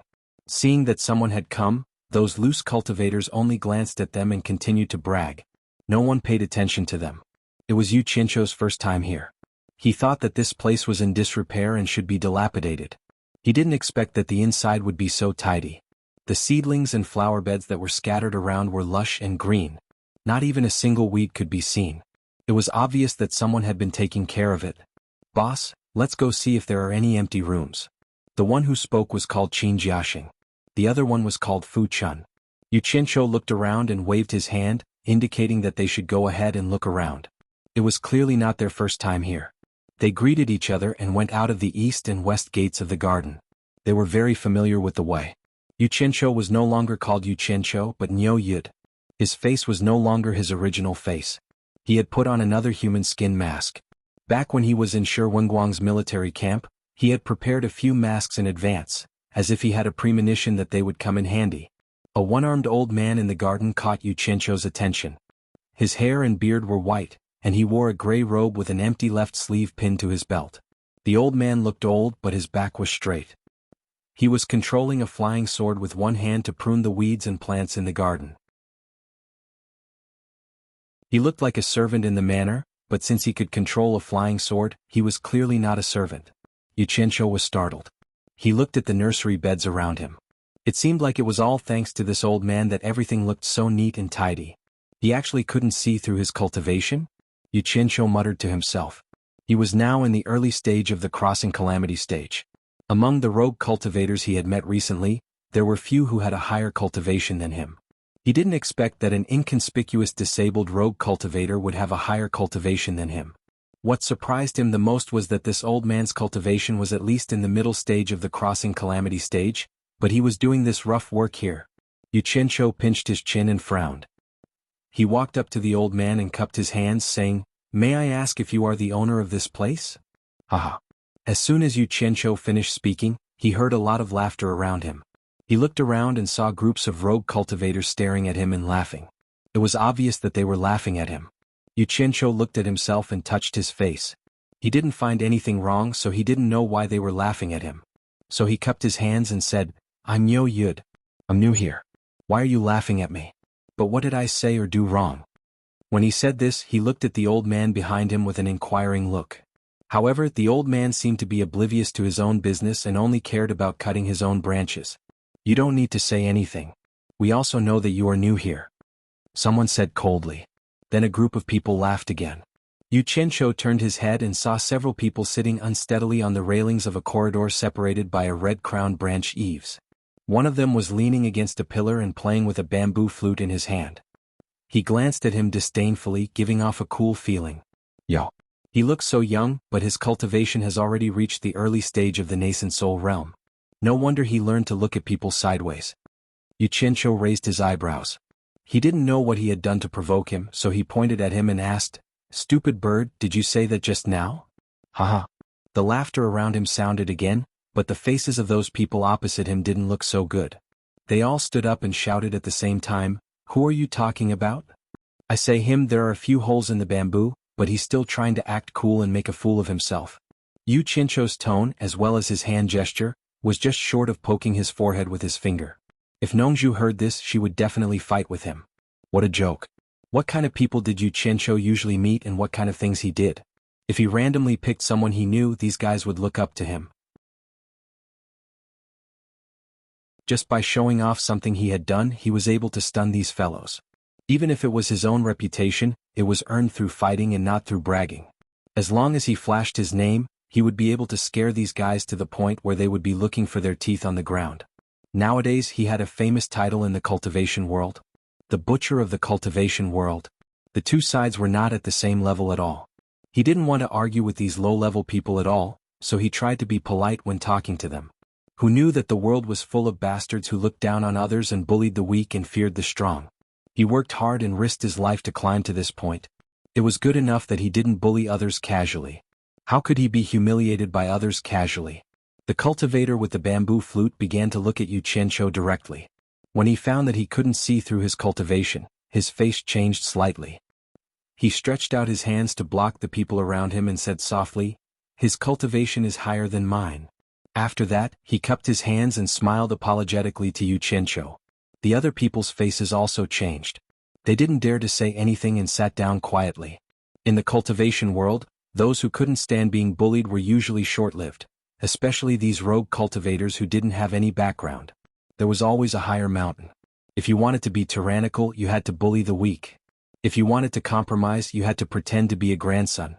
This was the general rule of the cultivation world. Even those soul formation experts had to smile carefully when they saw Bai Changchun. There were some things and some people that no one could afford to offend. Haha. The people around them burst into laughter again. Yu Qianqiu stared at them and snorted coldly.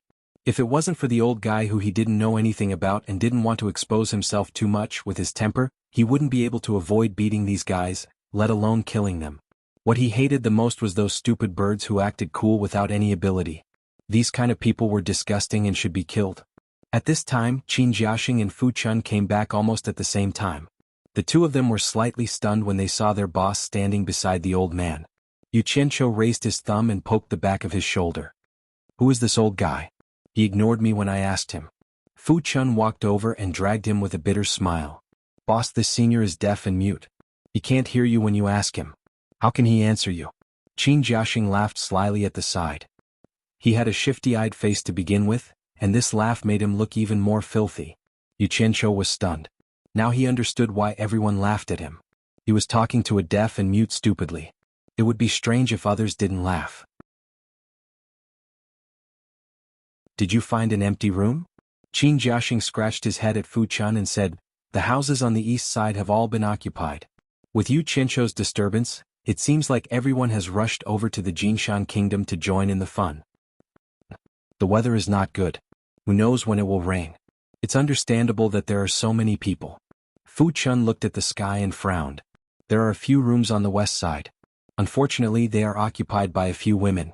I discussed with them and wanted them to squeeze in, but they refused." "Women?" Qin Jiaxing asked with interest. "Do they look like water?" "You're interested?" Fu Chun said with disdain. "The 6 disciples of the Misty Rain House of Passion Lake. You can go and try." Misty Rain House of Passion Lake. Qin Jiaxing shrunk his head and smiled. "Forget it. I can't afford to offend them." "Misty Rain House of Passion Lake of Lu Nangua?" Yu Qianqiu turned around and asked. Seeing the two of them nodding their heads, he paused and asked, "How many rooms did they occupy?" Fu Chun shook her head. "They are arrogant. 6 of them occupied 6 rooms." Qin Jiaxing muttered. "The disciples of big clans are awesome." He could hear the helplessness in his voice. Yu Qianqiu looked up at the sky. It might really rain. Although cultivators were not afraid of rain, it was not a good feeling to not have a place to rest on a rainy night. Of course it would be comfortable to stay in an inn in Gold Casting City. But didn't he want to get some information? Thus he raised his hand. "Bring me there. I will go and talk to them." Qin Jiaxing winked. "Boss can handle 2 people at once. It will definitely be settled." He then led the way with Fu Chun. Yu Qianqiu took a few steps and stopped. He turned around and walked to the side of the elder. Although he knew the elder couldn't hear him, he still cupped his fists and bowed. "I was ignorant just now. If I offended you, please forgive me." The elder's back was facing him. He continued with his work and probably didn't hear him. Yu Qianqiu didn't mind. He walked in front of the elder and waved his hand. The elder stopped and stared at him coldly. The people around them stared at them. They didn't know what this rascal was trying to do. Yu Qianqiu smiled at the elder to show that he didn't have any bad intentions. He took out a jar of good wine from his storage bag and stuffed it into the elder's arms. He turned around and left.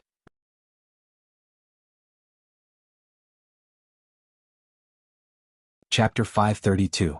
He had no ulterior motives.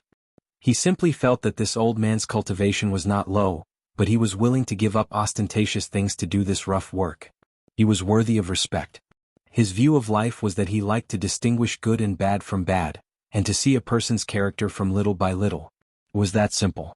He definitely did not have any ulterior motives towards this old man. Besides, he did not see how this old man could be taken advantage of. However, his actions caused a flash of surprise to flash across the old man's eyes. Then he threw the wine into his storage bag and continued with his work. The courtyards of large families were indeed deep. After the three of them walked around for a while, they could see groups of 2 or 3 chatting on almost every road. The topics were all Yu Qianqiu and matters related to Mist Forest. Yu Qianqiu's face tightened. There was no need to talk about how depressed he was. He had set a trap for himself and in the end he had fallen into it. Yes, he had deliberately spread the news about the Myriad Swords Demon Lord in Mist Forest. His goal was to gather a bunch of people into Mist Forest, and then ruthlessly slaughter a bunch of them, so that they would not bully others with their numbers. To put it bluntly, he was still angry at being hunted down by thousands of people. Weren't you guys crazy for 2 treasured swords? Then now that I have a treasure of the Myriad Swords Demon Lord, I'm sure it will make you guys even crazier? However, he had miscalculated. This bunch of people had all changed their temperaments. They were very patient and did not make a move. Instead of going to Mist Forest to study how to enter, they had all set their sights on him. Thus, he had tried to seduce them several times in Mist Forest, but they did not fall for it. Instead, they patiently waited for him to come out, prepared to capture him alive, and not prepared to fight him to the death. This caused him to lose his temper, and he could only come out to find a chance to cause trouble. Who knew that after he did not appear, the World Commerce Association became even more despicable. Relying on their wealth, they actually put a bounty of 100 million, causing him to change his appearance again. If he had known this would happen, he would have blackmailed Yin Baikong for a few hundred million. How regretful. What depressed him the most was that in order to make his story about the Myriad Swords Demon Lord more believable, he had used the terrain of the basin to make his story more believable. Who would have thought that those guys would be able to guess that it was the Immortal Ascension stage? Everyone knew of the Immortal Ascension stage, but he had never heard of it. Failure. She followed Qin Jiaxing and Fu Chun as they turned left and right in the manor. Finally, they arrived at a courtyard with a single door that was half covered by grapevines. The green grape seeds were thick and plump and had yet to ripen. The three of them walked in. There were indeed 6 rooms inside, 2 facing each other, forming a long cylindrical garden. Looking at the layout, when this family was still prosperous, this should have been a corner where the servants lived. However, in this situation, because it was a private courtyard, there were no people coming and going to disturb him. It was quiet. Under the grape trellis, there was a round stone table. 4 women in pink were sitting and 2 were standing. Before they came in, they could still hear the chatter inside, but now they were all staring at the 3 people who came in. Yu Qianqiu casually glanced at them. Their looks were not bad, but they were still lacking compared to his woman. As she was sizing them up, a woman who was sitting suddenly stood up and walked over with a sneer on her face. She stared at Fu Chun and coldly said, "What? You still haven't given up?" That woman's eyes were big and bright. She had a round face and a sharp chin. With one look, one could tell that she was not someone to be trifled with. Fu Chun and Qin Jiaxing subconsciously shrank back. To them, a disciple of the Misty Rain House of the Passion Lake could kill itinerant cultivators like them as easily as crushing 2 ants. No matter how powerful Boss Nyo was, he could not face a colossus like the Misty Rain House. The Misty Rain House was indeed a colossus in the cultivation world, but the 2 of them had underestimated their boss. Not to mention the Misty Rain House, Yu Qianqiu had even made a move on the World Commerce Association, which was known as the most powerful force in the cultivation world. Yu Qianqiu's expression immediately darkened. He looked at the 2 people beside him. These 2 underlings had really made him proud. They were really not presentable. Especially in front of a woman. With me here, they actually dared to cower. He could not help but let out a cold umph. He had been eating and drinking well during this period of time. Fu Chun braced herself and stepped forward, saying, "This is our boss. He has personally come to discuss with you." "Boss?" That woman laughed unscrupulously and said, "Mere itinerant cultivators dare to call themselves boss in front of the Misty Rain House? You really don't know what's good for you. Come, let me see how much your boss is worth." As she spoke, she walked closer and sized up Yu Qianqiu. Her slender fingers rolled up her sleeves as if she was really going to teach him a lesson. "Discuss my ass." Yu Qianqiu was enraged. He pulled Fu Chun to the back and stared at the approaching woman with a cold smile. "If you wave that big chest of yours in front of me again, I don't care if you are from the Misty Rain House or not. Be careful that I don't crush it." Once he said that, everyone was shocked. They all suspected that they had heard wrongly. Fu Chun and Qin Jiaxing looked at each other. The 5 women at the stone table were even more dumbfounded. The woman standing in front of Yu Qianqiu opened her mouth wide, her face full of disbelief. When she saw Yu Qianqiu raise his hand, she cried out in fright and took a few steps back. Then she said angrily, "How dare you? You dare to humiliate the Misty Rain House?" Misty Rain House? What a great reputation. Yu Qianqiu chuckled coldly and said, "You were the one who bullied me first. Now you want to put *T on me? You can always find a reason to accuse me. But it's fine.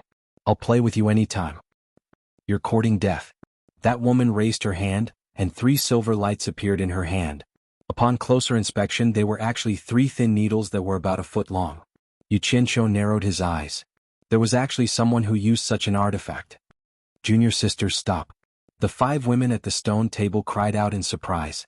The woman who attacked did not notice, but they realized that they could not see through her cultivation. In addition, from her words, she did not seem to care about the Misty Rain House. Clearly, she was not an ordinary person. This was not their first time in the cultivation world. When they understood that the name of the Misty Rain House could only frighten the timid. When someone really dared to make a move, they still had to avoid the strong and go for the weak. This was something that must be understood in the cultivation world. Otherwise, they would be playing with their lives. However, they seemed to have shouted a little too late. Moreover, in her rage, she did not care about what was right or wrong. A silver light scattered out from her hand, forming a silver rainbow under the green grapevines. It shot straight at Yu Qianqiu's chest. "Insignificant tricks. You dare to use them to embarrass yourself." Yu Qianqiu snorted coldly and hit the silver light with his palm. The silver needle went straight into his palm, and his hand immediately clenched into a fist. "Boss!" Fu Chun and Qin Jiaxing cried out in surprise. They rushed over and released their flying swords at the same time. The 2 of them sandwiched Yu Qianqiu in the middle and looked at his fist worriedly. Imagine how it would feel to have a silver needle that was more than a foot long in your hand. Yu Qianqiu glanced at the 2 of them, and his expression became slightly better. Because of the 2 of them retreating, he had a stomach full of anger. But now, it seemed that he did not make a mistake in choosing these 2 as his underlings. At the crucial moment, they still had some conscience and knew to care for him. It was not in vain that he fed them well. Otherwise, he would have made them spit it out with interest. The 5 women at the stone table heaved a sigh of relief. It seemed that this person was just a pretentious flower. However, the expression of the woman who released the flying needle changed. Others might not know, but she knew that the moment the flying needle went into the other party's palm, it had completely severed its connection with her. She sized up Yu Qianqiu again and her expression changed again. She could not see through his cultivation. Knowing that she had encountered a cultivator, she did not dare to act rashly. Yu Qianqiu coldly glanced at the women and snorted, "A few core formation stage girls dare to not know the immensity of heaven and earth. One day I will go to the pavilion of Misty Rain at the Passion Lake to take a look and see how Yunantian teaches his disciples. A man who only takes in female disciples, it would be strange if he could teach them well." The Yunantian he was talking about was the leader of Lu Nangua, an expert of the intermediate stage of the demigod realm. He called himself the Pavilion Master of the Pavilion of Misty Rain at the Passion Lake. It was a very elegant title. When these words were spoken, the expressions of the women became somewhat uneasy. Especially what Yu Qianqiu did next, it made the women even more frightened. They saw Yu Qianqiu raise one of his clenched fists, and as he opened his fingers, fine silver powder gently floated down and slowly fell like a drizzle. It faintly formed a layer on the ground. The women were dumbstruck. This was a little too frightening. They did not know how high this person's level of cultivation was.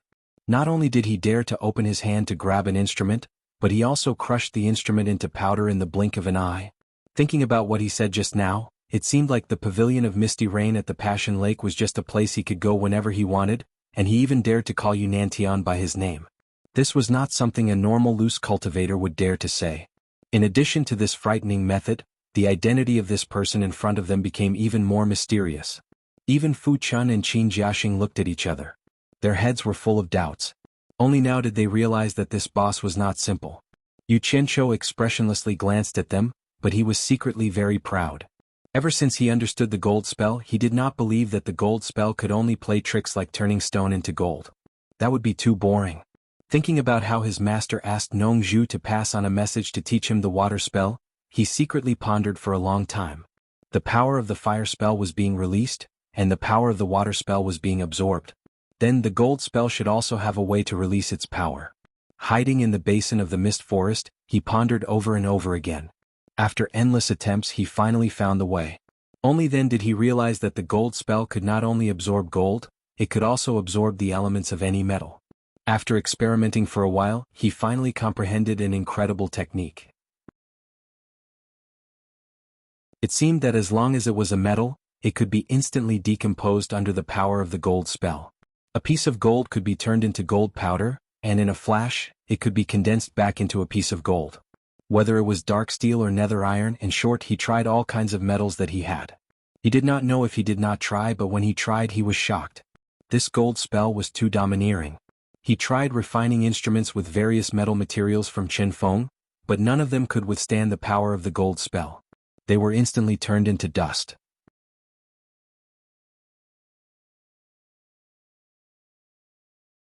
Chapter 533. He didn't know if there were any metals that couldn't be decomposed by the gold art. In any case, none of the metals he had could withstand the power of the gold art. Today was the first time he had tried out his skills. As expected, he shocked his brothers and sisters. It felt great to act tough. "Do you really want to fight me?" Yu Qianqiu said disdainfully. The woman who attacked him took a few steps back in panic. She had never seen such a technique before. She believed that even an expert in the final phase of the tribulation passing stage wouldn't be able to crush her magic tool with one palm. In other words, the person in front of her was someone who had surpassed the final phase of the tribulation passing stage. The girls also thought of this. A frightening guess appeared in their minds. This person was an expert in the soul-forming stage. No wonder he dared to call Yunnan Tian by his name. At least, based on his cultivation level, he couldn't be an ordinary loose cultivator. The woman looked at her sisters for help. The girls exchanged glances and quickly walked over. They lined up in a row and bowed in unison. One of them was an intelligent woman. She was probably the leader of the group. She cupped her hands and said, "May I know which senior has arrived? We were reckless. Please forgive us." "Not fighting anymore?" Yu Qianqiu laughed coldly. "We wouldn't dare." The intelligent woman said respectfully, "Senior's power is not something we can resist. We don't dare to be rash. Please tell us your name. When we return, we will apologize to our masters." Yu Qianqiu didn't answer her. Instead, he asked, "What generation are you disciples in the Misty Rain House?" He remembered something recorded in the Jade Archive. Lu Nonggua's Yunnan Tian was a man. He was obviously a man, but he only accepted female disciples. It was said that he had a lot of beautiful women under him. All the disciples he taught were of the love generation. The disciples of the disciples were arranged according to the 5 words, Passion Lake Misty Rain House. When the girls heard his question, they knew that he wouldn't argue with them anymore. They sighed in relief. However, they didn't know that Yu Qianqiu didn't want to make a big deal out of this. It was fine if he acted tough. Otherwise they would suffer. Smoky Rainbow, Smoky Fay, Smoky Clear, Smoky Rue, Hazy Dawn. The girls took the initiative to report their names. The leading girl cupped her fists and said, "Yen Lan, we are all disciples with the surname Yen." "So much smoke, it's really suffocating," Yu Qianqiu muttered. His gaze swept across the few of them and said, "There's no need to be so courteous. I'll have to trouble everyone to vacate this room." Although his words were tactful, there was an unquestionable tone to them. The girls didn't dare to have any objections and immediately went to make arrangements. The woman who made the move was called Haze. Seeing Yu Qianqiu's eyes sweeping over her big chest, she was scared and trembling. Remembering that this senior had just said that he would crush it, she quickly lowered her head and walked away. Fu Chun and Qin Jiaxing stood at the side and felt a little unnatural. They no longer dared to talk and laugh like before. They didn't expect that they would follow an unknown master. Yu Qianqiu looked at the two of them and frowned. "You two stiffen your backs in the future. Don't embarrass me." The two of them said yes, and subconsciously straightened their backs. It was hard to tell whether they were nervous or excited. They were nervous and excited because this boss was really awesome. Soon not only were the rooms vacated, but there were 3 of them. The girls gave the best one to Yu Qianqiu. When Yu Qianqiu arrived at the room, he drove Fu Chun and Qin Jiaxing out and asked them to inquire about the news. He was lying on the bed thinking about the problem. He needed to sort out what had happened during this time. If he didn't have a clue and rushed around, sooner or later he would fall into someone else's trap. There was a woman's body fragrance on the bed. Yuchencho's eyelids gradually drooped and he slowly fell asleep. It was not that he was physically weak, but he didn't need to constantly refine his chi in practice like others. Ever since he formed his gold core, he hadn't meditated to refine his chi. The things in his dantian would automatically refine them. Whenever he felt mentally exhausted, he always liked to sleep to relieve it. Otherwise his brain wouldn't be able to stop. Other people couldn't see that he was mentally exhausted, so they all thought he was a lunatic. While he was half asleep, he was awakened by the whispers outside. The light in the room was hazy, and the paper window was slightly white. It seemed that the sky was about to turn dark. He got off the bed and opened the door to take a look. Sure enough, it was already dark. The 6 women and 2 men who were huddled together at the door all turned to look at him. Senior Nyo. The girls saluted together. Fu Chun and Qin Jiaxing called out, "Boss." Yuchencho glanced at the 2 guys. It seemed that they had already told his name to the girls. But it didn't matter. In any case, it wasn't his real name. From the looks of it, the 2 fellows had already gotten close to the 6 women and were able to get along well with them. "Jijiza, what's the matter?" Yuchencho asked. "Boss, it's like this." Qin Jiaxing scratched his head and said, "There will be a lot of cultivators gathering at Ghost Manor's mountain-leaning pavilion at night. It's a good opportunity to get some information. We want to ask boss if he wants to go." While they were talking, several groups of people were already flying toward the back of the mountain on their swords. "Oh." Yuchencho looked up at the sky. The sky, which was originally covered with dark clouds, had cleared up. It probably wouldn't rain anymore. After thinking for a while, he nodded and said, "Go, let's join in the fun." Then he pointed at the girls and said, "Don't call me senior anymore." The girls looked at each other. They all knew that he didn't want to expose his identity. The leader Yanlan nodded and said, "Understood. Don't call me senior, call me mister." The girls saluted at the same time and said, "Greetings, mister." The 6 sweet voices made people's bones go numb. Yuchencho quivered. He waved his hand and said, "Fine, fine, fine. Let's go." He threw a flying sword and stepped on it. His cooperative action instantly reduced the pressure on the girls. They couldn't help but cover their mouths and chuckle. They punched and hit Fu Chun and Qin Jiaxing with their fists and pushed them away. The 2 of them didn't care about being hit at all. They laughed so hard that they almost couldn't tell north from south. They happily stepped on their swords and chased after boss. Think about it, if they hadn't met boss, the Misty Rain Pavilion's female disciples wouldn't have flirted with them. Their days were getting better and better. It was really a happy life as a lone cultivator. The mountain-leaning pavilion was built on a hillside behind Ghost Manor.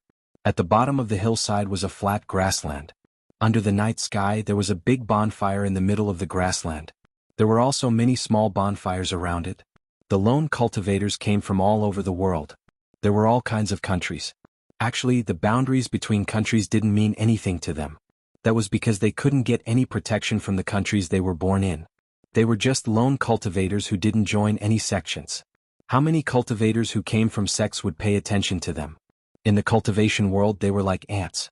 They wandered around alone and didn't care about the boundaries between countries. While they struggled to find longevity, they could only live and get drunk today. The bonfire roasted the wild game, making the faces of the people near it red. The fragrance of the wine wafted in the wind. The wind of the wilderness blew gently. There was also an unorthodox song full of vicissitudes. Some people sang along. It was a different kind of style that lingered under the mountain-leaning pavilion. When Yuchencho and the others arrived, they immediately attracted many people's attention. Most importantly, the 6 pink-clothed girls' uniforms were too eye-catching. Anyone with a bit of knowledge would know that they were from the Misty Rain Pavilion of Lunan's National Love Lake. Yuchencho looked around. Fu Chun and Qin Jiaxing were on his left and right, and the 6 girls were behind the 3 of them. Many people recognized Yuchencho as the ruffian from earlier in the day, but they didn't understand what he meant. Why would the Misty Rain Pavilion's people surround and protect 3 lone cultivators? Yuchencho's identity immediately made people try to figure it out. In the eyes of the crowd, he also seemed tall and mighty. Many people's eyes were filled with envy. Being able to associate with people from large sects was a matter of great pride for lone cultivators. Usually, when there was a fight between lone cultivators, if the weaker party said that they knew someone from a large sect, the stronger party usually wouldn't dare to be ruthless. Fong Ming, who are these 3 fellows? Look at their shifty-eyed faces. How did they get involved with the Misty Rain Pavilion? The voice wasn't loud, but it was full of jealousy. The person who said this was one of the people who had talked back to Yu Qianqiu during the day.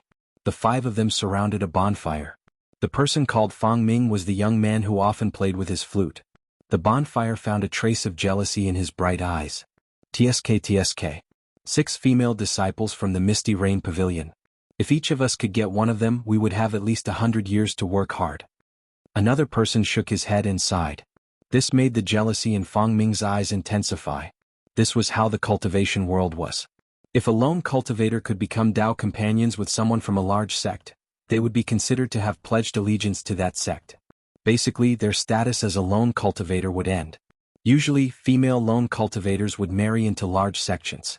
However, it was relatively difficult for male lone cultivators to marry female disciples from large sections. Unless it was an extremely talented person. First, it had to be someone that the large sects would take an interest in and want to recruit. Second, it had to be a female disciple of a large sect who took an interest in you and begged you to marry them. Otherwise, the chances would be very slim. The relationship between men and women in the cultivation world was very realistic. For many people, if dual cultivation didn't help, they would rather cultivate alone. That way it would be less burdensome. Yu Qianqiu looked around with a trace of surprise in his eyes. He didn't expect to see such a scene in the cultivation world. Interesting. He raised his hand and said, "Get some firewood. Let's light a bonfire here and join in the fun." Fu Chun and Qin Jiaxing immediately flew into the mountain to look for firewood. The women were more meticulous and immediately cleaned the grass on the spot. What a joke. Although they were from the Misty Rain Pavilion, they had basically never seen Yu Nanshan's face. Even if they saw him, they would only look at him from afar. Now that they had a spirit-severing cultivator with the same cultivation as their ancestor, they had to serve him well. Yu Qianqiu didn't care about the gazes around him. Although he looked like a lone cultivator, he was like a crane in a flock of chickens. He crossed his arms and looked at the hillside.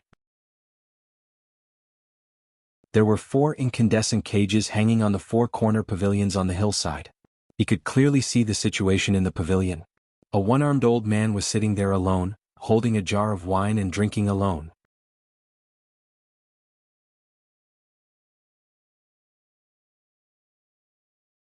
Chapter 534. The corner of Yu Qianqiu's mouth raised into a smile. He could recognize that the jar of wine was given to him by him. It was indeed a good wine. It was the Yin Wind wine taken from Yu Ji of the Demon Ghost region. It was not a good wine that anyone could drink. The old man's eyes seemed to always look at him intentionally or unintentionally. Their eyes met several times. Yu Qianqiu smiled back, but the old man's eyes were still cold. As a result, Yu Qianqiu was very sullen, so he simply turned around. In front of him, nearly 1,000 people had gathered here. They were drinking and eating to their heart's content, giving off a forthright atmosphere of the Jianghu. This was a feeling that Yu Qianqiu liked very much, and it made him feel much better. Heaven, earth, I am here drifting, where can I go? Under the starry night sky, under the bonfire, some people bared their teeth and brandished their claws around the bonfire, dancing a strange dance like a big crab. Some people even took out their flying swords and hit them with a clanking sound, singing a wild tune with their mouths. It was a pure man's tune. Pride and frustration were roared out from their throats. Even if they were drunk, they would still wake up. Although the world was big, tomorrow they would still be unknown little rogue cultivators. You are from the Misty Rain Tower, right? Let us help you. Several people sitting around on the side had been staring here. Seeing the 6 women doing rough work, someone finally couldn't help but start to strike up a conversation. As soon as they opened their mouth, 7 or 8 wolf-like men couldn't wait to get up and rush over here.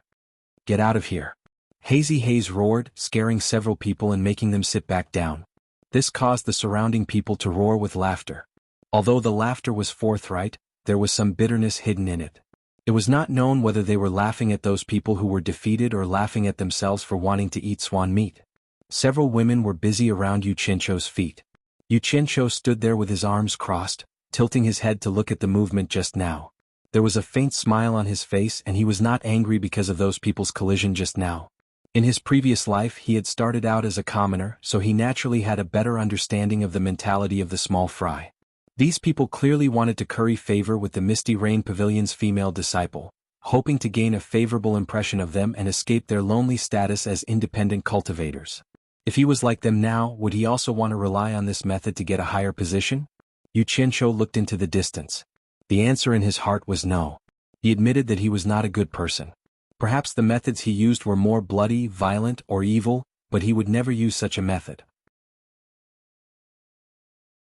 Because he was ambitious, daring to think, daring to work hard, daring to risk his life, daring to challenge an unfair fate, and unswerving determination to move forward, he was destined to have a bigger stage. If he couldn't succeed, he would just have to die. That was how a man should be. Crawling under a woman's skirt, wagging his tail to beg for pity, or to win sympathy, were just small tricks. Once he did that, the road he had to walk would be even more bumpy, and he would have to endure even more humiliation. At this moment, Fu Chun and Qin Jiaxing each carried a large bundle of firewood back, and they even carried a pheasant and a wild hare in their hands. They showed off to the women and their faces were full of smiles. This caused the women to cheer, and they grabbed the firewood and prepared to barbecue it. Yu Qianqiu's eyes flickered as he looked at the two of them, and he backed off, making space in the middle for them to pile the firewood. After the bonfire was lit, the few of them sat around it. The three men here could be said to be a thorn in everyone's side, and they were too enviable. There was a man between every two women, and there were two other women who were busy barbecuing. Yu Qianqiu took out a few jars of good wine and threw them to the few of them. He picked up the wine jars, removed the clay seals, and drank to his heart's content. After that, he put down the wine jars and attentively listened to the conversations around him. Damn it! His limelight had been stolen by these girls. Yu Qianqiu cursed in his heart, and realized that the people around him were all talking about the 6 women around him, and it seemed like all of them wanted to get close to him. Fortunately, there was still a group of people talking about business. Forget it. Don't look. No matter how delicious the meat is, we can't bite it. Let's talk about that Yu Qianqiu. What's the use of talking about him? That butcher is hiding somewhere and it's really easy to find him. Have you heard? World Commerce's Guanzhongkai has already brought a large amount of reward money, and is holding down the fort in Gold Casting City. If anyone can get news of Yu Qianqiu, they can directly report it. It's not just Guanzhongkai. I heard that there are also 8 World Commerce's late-stage tribulation passing experts following him. That's nothing. It's said that Yin Baikong's eldest disciple, Sikongju, is leading a large group of World Commerce's experts to await orders. As long as they find Yu Qianqiu, they will personally come out. If that's the case, then World Commerce is determined to get him. Of course, World Commerce's wealth is unparalleled, and World Commerce's influence is the greatest in the world. Yin Baikong's cultivation is one of the top 10 experts in the cultivation world. Look, that woman's breasts are really big. Damn. This can also change the topic. Yu Qianqiu was listening attentively, and almost choked to death by these words that were cut off halfway. Following the gaze of those people, he saw that they were talking about hazy haze, which really made him speechless. Whoa. Whoa. Suddenly, an ethereal and graceful sound of a flute rang out in the surroundings, leisurely floating in the night sky. The surrounding noise suddenly quieted down, and everyone looked for the source of the sound. In the end, everyone's gazes all fell on the hillside pavilion at the top of the hill. On the hillside illuminated by the bonfire, under the incandescent light of the pavilion, a graceful figure was facing downwards. Blue muslin clothes, blue muslin hat, and one couldn't see her true appearance. Her slender jade-like fingers rose and fell, holding a flute vertically and playing it under the cover of the blue muslin. There was a faint and inexplicable sorrow in the song, and no one knew what the player was thinking. Yu Qianqiu could be considered a person who had a rough understanding of music now. Listening attentively, he felt that this woman's tune was filled with endless loneliness and endless blankness. In reality, this song was a bit out of tune and was completely played at will. After listening for a while, everyone felt very bored and began to discuss again. However, they were all guessing what the woman's appearance under the blue muslin was like. Because just looking at that graceful figure, it was indeed a first-class figure. The blue muslin clothes wrapped around a plump and well-proportioned body. She was neither tall nor short, and her hands were also pure white and crystal clear. However, no one knew what her face looked like. The strangest thing was that the one-armed old man was actually standing behind her in a somewhat respectful manner, slightly bowing his head in silence. Everyone who had some understanding of Ghost Village knew that this old man's cultivation wasn't low. Although he was disabled with his existence, no one dared to act recklessly in Ghost Village. Actually, all the wandering cultivators who were able to settle down here had to thank this old man. If it wasn't for his existence, Ghost Village would have long been abandoned. It was he who had been quietly taking care of this place, and gave everyone a place to settle down. Most importantly, if anyone was chased by enemies, they would be safe if they hid here. It seemed like no one dared to seek revenge in Ghost Village. Such a mysterious old man was now obediently standing behind a woman. This was something that none of the wandering cultivators had ever seen before. Everyone didn't even need to think to know that this woman's origin was definitely not ordinary. Do any of you know where this one-armed old man came from? Yu Qianqiu asked the people around him. In any case, he knew nothing about this old man. Qin Jiaxing withdrew his gaze from the leaning mountain pavilion and shook his head. I don't know. In any case, I heard from some wandering cultivators that he has always been here. I don't know when he started. Yu Qianqiu looked at Fu Chun, but he also shook his head to show that he didn't know. On the other hand, Yan Lan frowned and said, "This senior's identity is very mysterious. He never talks to anyone and doesn't easily hurt anyone. Therefore there are rumors that he is deaf and mute. As for whether it's true or not, I don't know. Anyway, that's what everyone says." But what? Yu Qianqiu asked curiously. Yan Lan hesitated for a while and said, "The Misty Rain Tower has made it clear that none of our disciples are allowed to cause trouble in Ghost Village. They are also not allowed to be rude to this old man. Otherwise they will be severely punished." Yu Qianqiu was surprised and re-examined the one-armed old man. Yan Lan then asked softly, "Mister, with your experience, you still don't know where he came from?" *CK. I don't have any experience at all. Yu Qianqiu stammered, "N. Woo woo woo." Suddenly, the sound of a flute was heard and joined the flute. It sounded like a flute and a flute were playing together. Everyone looked towards the source of the sound.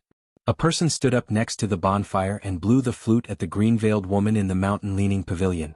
Yu Qianqiu tilted his head and was startled. It was the B*TCH who almost made him attack her earlier in the day. He didn't expect her to be acting cool here again. However, listening to the sound, he realized that the flute in this person's hand wasn't just for fun. He actually knew a bit about music and filled in the gaps in the woman's song.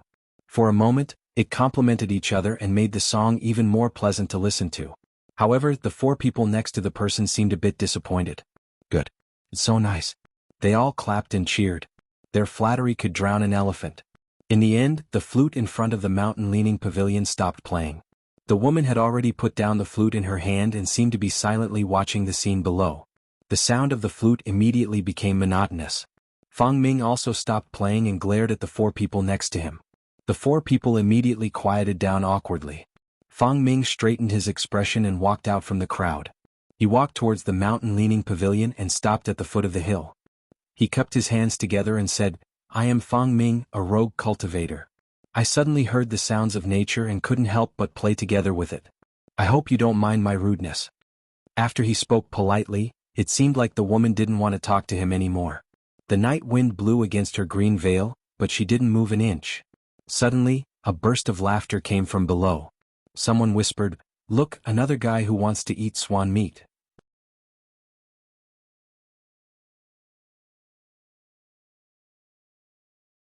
Chapter 535. Roars of laughter rang out, and Yu Qianqiu shook his head with a bitter smile.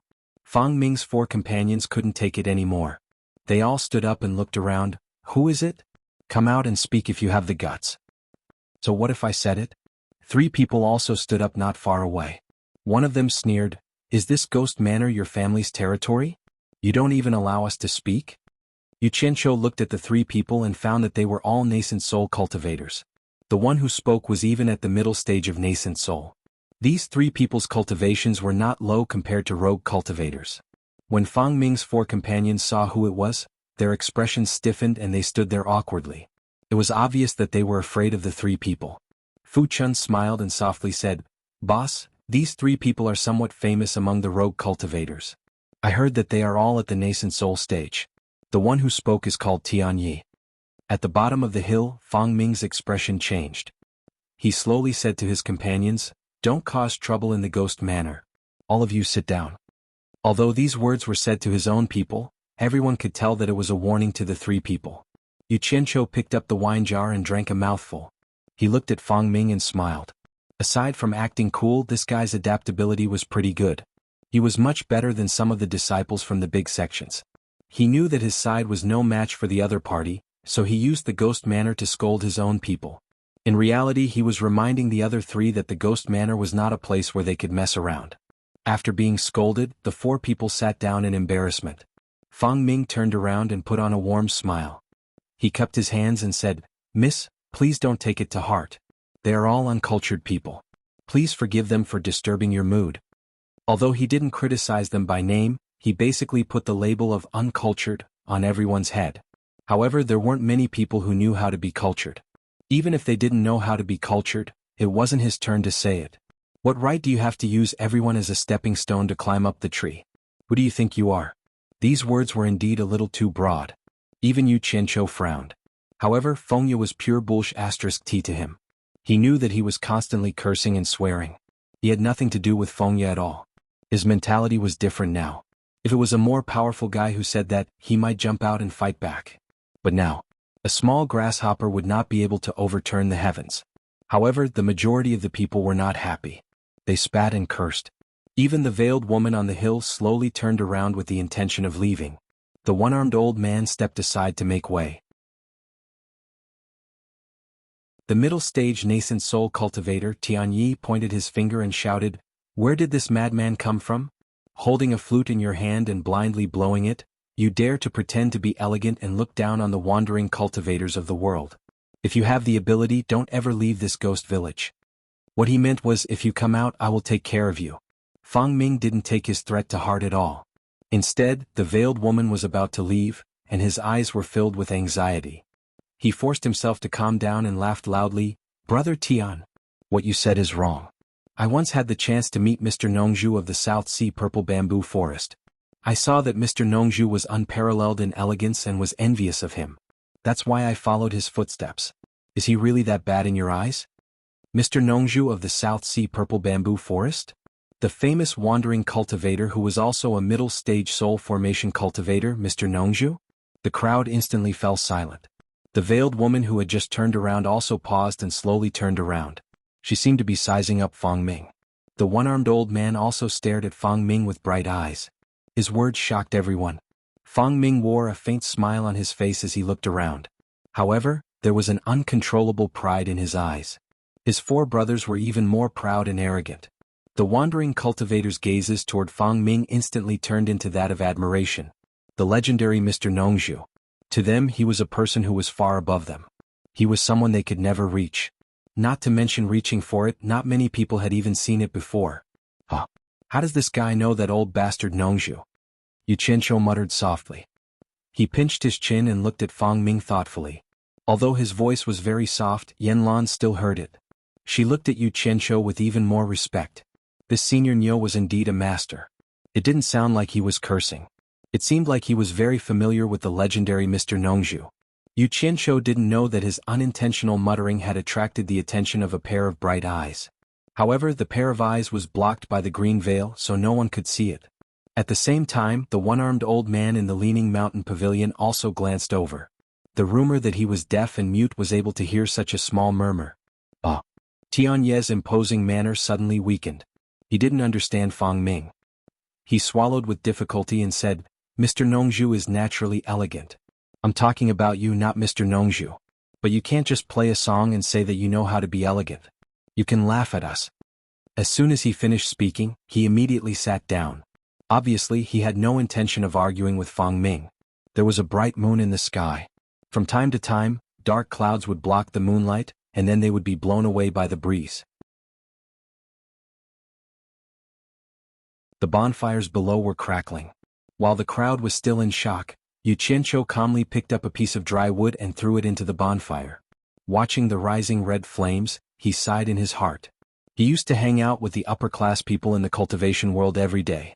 He didn't know how many times he had quarreled with Nongzhu and how many times he had argued with him. However, when he said the name Mr. Nongzhu, so many people didn't even dare to breathe heavily.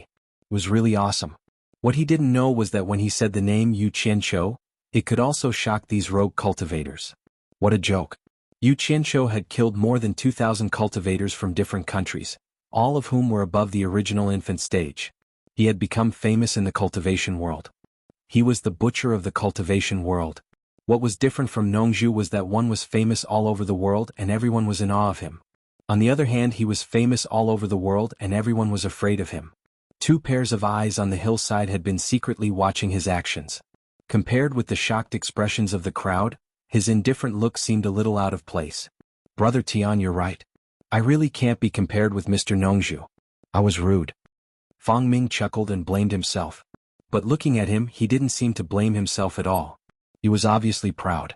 Looking around, he saw that the veiled woman was also listening, so he said with great interest, "Of course, although I'm not elegant, I've been deeply influenced by Mr. Nongzhu's elegant demeanor since I met him. So I made up my mind to learn from famous songs everywhere. My hard work paid off and finally I got a few peerless masterpieces. I wonder if you're interested in listening to them?" The elegant demeanor of Nongzhu? Why don't I know about it? What's the difference between that guy and a rascal? Elegant my ass. Yu Qianzhou's face twitched and he cursed in his heart. The crowd looked at each other and found that this place had become a place for him to perform. But they didn't know what relationship he had with Mr. Nongzhu, so they just stopped talking.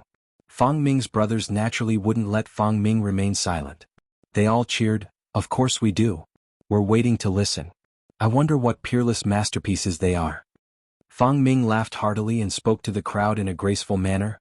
"Everyone is probably here for Yu Qianzhou, right? But you should know that although Yu Qianzhou is cruel and merciless, and is hunted by many countries, he's a peerless genius in music." Yu Qianzhou. Hearing this, everyone immediately whispered to each other. They really hadn't heard anything about Yu Qianzhou. "You asked me, I asked you, but no one had heard of him." Yu Qianzhou slightly opened his mouth in astonishment. He thought to himself, "Why are you talking about me?" Could it be that the peerless masterpieces he mentioned are? He vaguely guessed something. The awkward atmosphere was stirred up in an instant. Everyone was quite interested in the topic of Yu Qianzhou. Not many people here know about these songs. I spent a lot of effort to get them from the Chinese cultivation world. Fang Ming suddenly shook his head and sighed. The song White Fox is heartbreaking. I really want all the heartless men in the world to listen to it. The song Mandarin Duck and Butterfly Dream makes people feel like they're in a gentle dream. It's as if the clouds are parted and the blue sky is revealed. When the song ends, people wake up, but the tear stains are still there. The song, Laughing at the World of Mortals, laughs at all the funny things in the world. The vicissitudes of life are like passing wind and clouds. All I want is to be free and unfettered in this life. When the veiled woman at the side of the pavilion heard these words, her shoulders seemed to subconsciously move. And Yu Qianzhou was even more dumbfounded. Wow! Why didn't I know that these three songs were so charming? This guy's eloquence was just too good. If he can't get a girl, then he's really heartless. I'll just bang my head against the wall and die. Everyone present was tempted by his words. They couldn't wait to ask him to hurry up and sing to see what kind of song could make him so melancholy. However, they wanted to continue listening to his next words, so they didn't disturb him.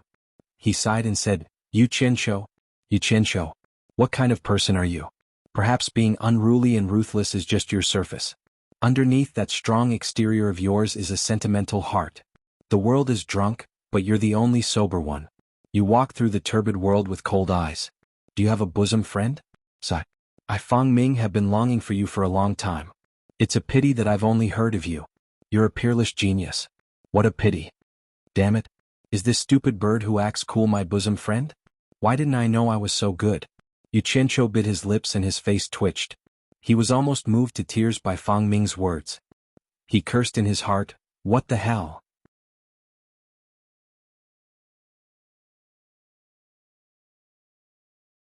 Chapter 536. If it wasn't for the fact that Qin Ming wanted to pick up girls and raise Yu Qianzhou's ego, Yu Qianzhou would have been moved by him. He grabbed the wine jar and took a big gulp. The girls clenched their fists, their faces full of longing. Big-breasted Haze muttered to herself, so Yu Qianzhou is this kind of person. Beside her, Misty Rainbow clenched her teeth and said, I wonder if we'll have the chance to meet him. The two of them seemed to have forgotten that they were here to gather information about Yu Qianzhou and then provide it to their sect to capture. Pooh! Yu Qianzhou couldn't help but spit the wine on the bonfire.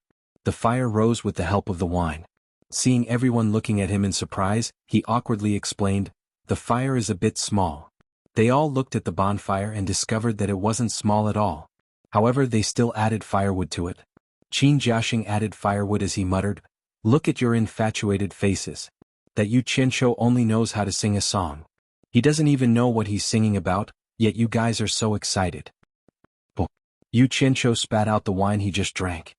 He expressionlessly wiped his mouth and pointed at the bonfire. Make the fire bigger. Roast the meat a bit more and make it crispy. It's almost done. Any more and it'll be burnt. Everyone share it. The others obediently followed his instructions. The pavilion was quiet. Only their area was different from the others. Spitting wine, playing with fire, and chattering non-stop, it was hard not to attract attention. The atmosphere that Fang Ming had painstakingly created was now a complete mess. Everyone's gazes were no longer focused on him. Instead, they all looked at the bonfire where Yu Qianqiu was. These people were very busy, happily distributing the roasted hare and roasted chicken. Bastard, Qin Jiaxing, where's the roasted chicken? Did you take it all for yourself? Fuck. Have you ever seen a chicken with 9 legs? I don't even have one myself. These two people's words were too vulgar. Yu Qianqiu immediately said in annoyance, *CK be more civilized. If you don't get a leg, go gnaw on a chicken's butt. Fu Chun and Qin Jiaxing immediately lost their temper. After a while, the 9 of them were chewing and gulping down mouthfuls of wine from time to time. The few of them grinned and said that it was delicious. However, the few of them suddenly realized that something was wrong with the atmosphere. They raised their heads almost at the same time and saw that everyone was looking at them. Yu Qianqiu was stunned. He waved to the crowd and said, "Sorry, we'll eat first. You can continue to talk about Mr. Nongzhu and Yu Qianqiu. Right, didn't you say you were going to sing a song? Come on, sing. I need a song to help me get drunk." The people around him burst into laughter as if they thought Fang Ming was an actor. On the hillside, the red lips under the green veil raised a beautiful arc. Obviously, she was also smiling, but the others could not see it. If it were someone else, Fang Ming would have taught him a lesson. However, it was this guy who wanted to teach him a lesson during the day. Fang Ming could only swallow his anger. However, his face was not good. He said in a low voice, "It's okay if you don't take me seriously, but don't tarnish Mr. Nongzhu and Yu Qianqiu." This guy was good at talking. It was obvious that he was using the two gods to suppress the other party. However, when it came to talking, Yu Qianqiu was not afraid of anyone at all. Moreover, Yu Qianqiu did not take the two gods seriously at all. It was useful to scare other rogue cultivators, but it was really a mistake to scare Yu Qianqiu. Is there something wrong with your brain? Don't use others to support you. When did I tarnish Nongzhu and Yu Qianqiu? Yu Qianqiu thought that he had never seen someone so protective of his grandson. He drank a mouthful of wine, picked up a half-eaten drumstick, pointed at Fang Ming and said, "Anyway, even if I tarnish Nongzhu and Yu Qianqiu, it's none of your business. I did tarnish them. What's wrong with that? If the two bastards have a problem with it, tell them to come to me. Don't meddle in other people's business." His words were so arrogant that Fang Ming was speechless. He did not mention Yu Qianqiu. Fang Ming thought that he could scare Nongzhu by mentioning Nongzhu, but he dared to curse Nongzhu by mentioning her name. It seemed that he was not afraid that his words would fall into Nongzhu's ears. It was impossible for Yu Qianqiu to be afraid. He had scolded Nongzhu many times in front of her, not to mention behind her back. Fu Chun and Qin Jiaxing looked at each other. Their boss was so awesome. No wonder his family name was Niu. Yan Lan and the other girls were full of admiration. This senior might be even more powerful than Mr. Nongzhu. Otherwise, who would dare to curse a master at the middle stage of Huashan realm like this? The place suddenly became quiet. Only the crackling of the bonfire could be heard. Everyone was searching for the name Niu Yid in their minds, but it seemed that they had never heard of him. On the other side, Tianai, who was scared by Fang Ming mentioning Nongzhu, felt even more ashamed now. Look at Fang Ming's courage and then look at his own courage.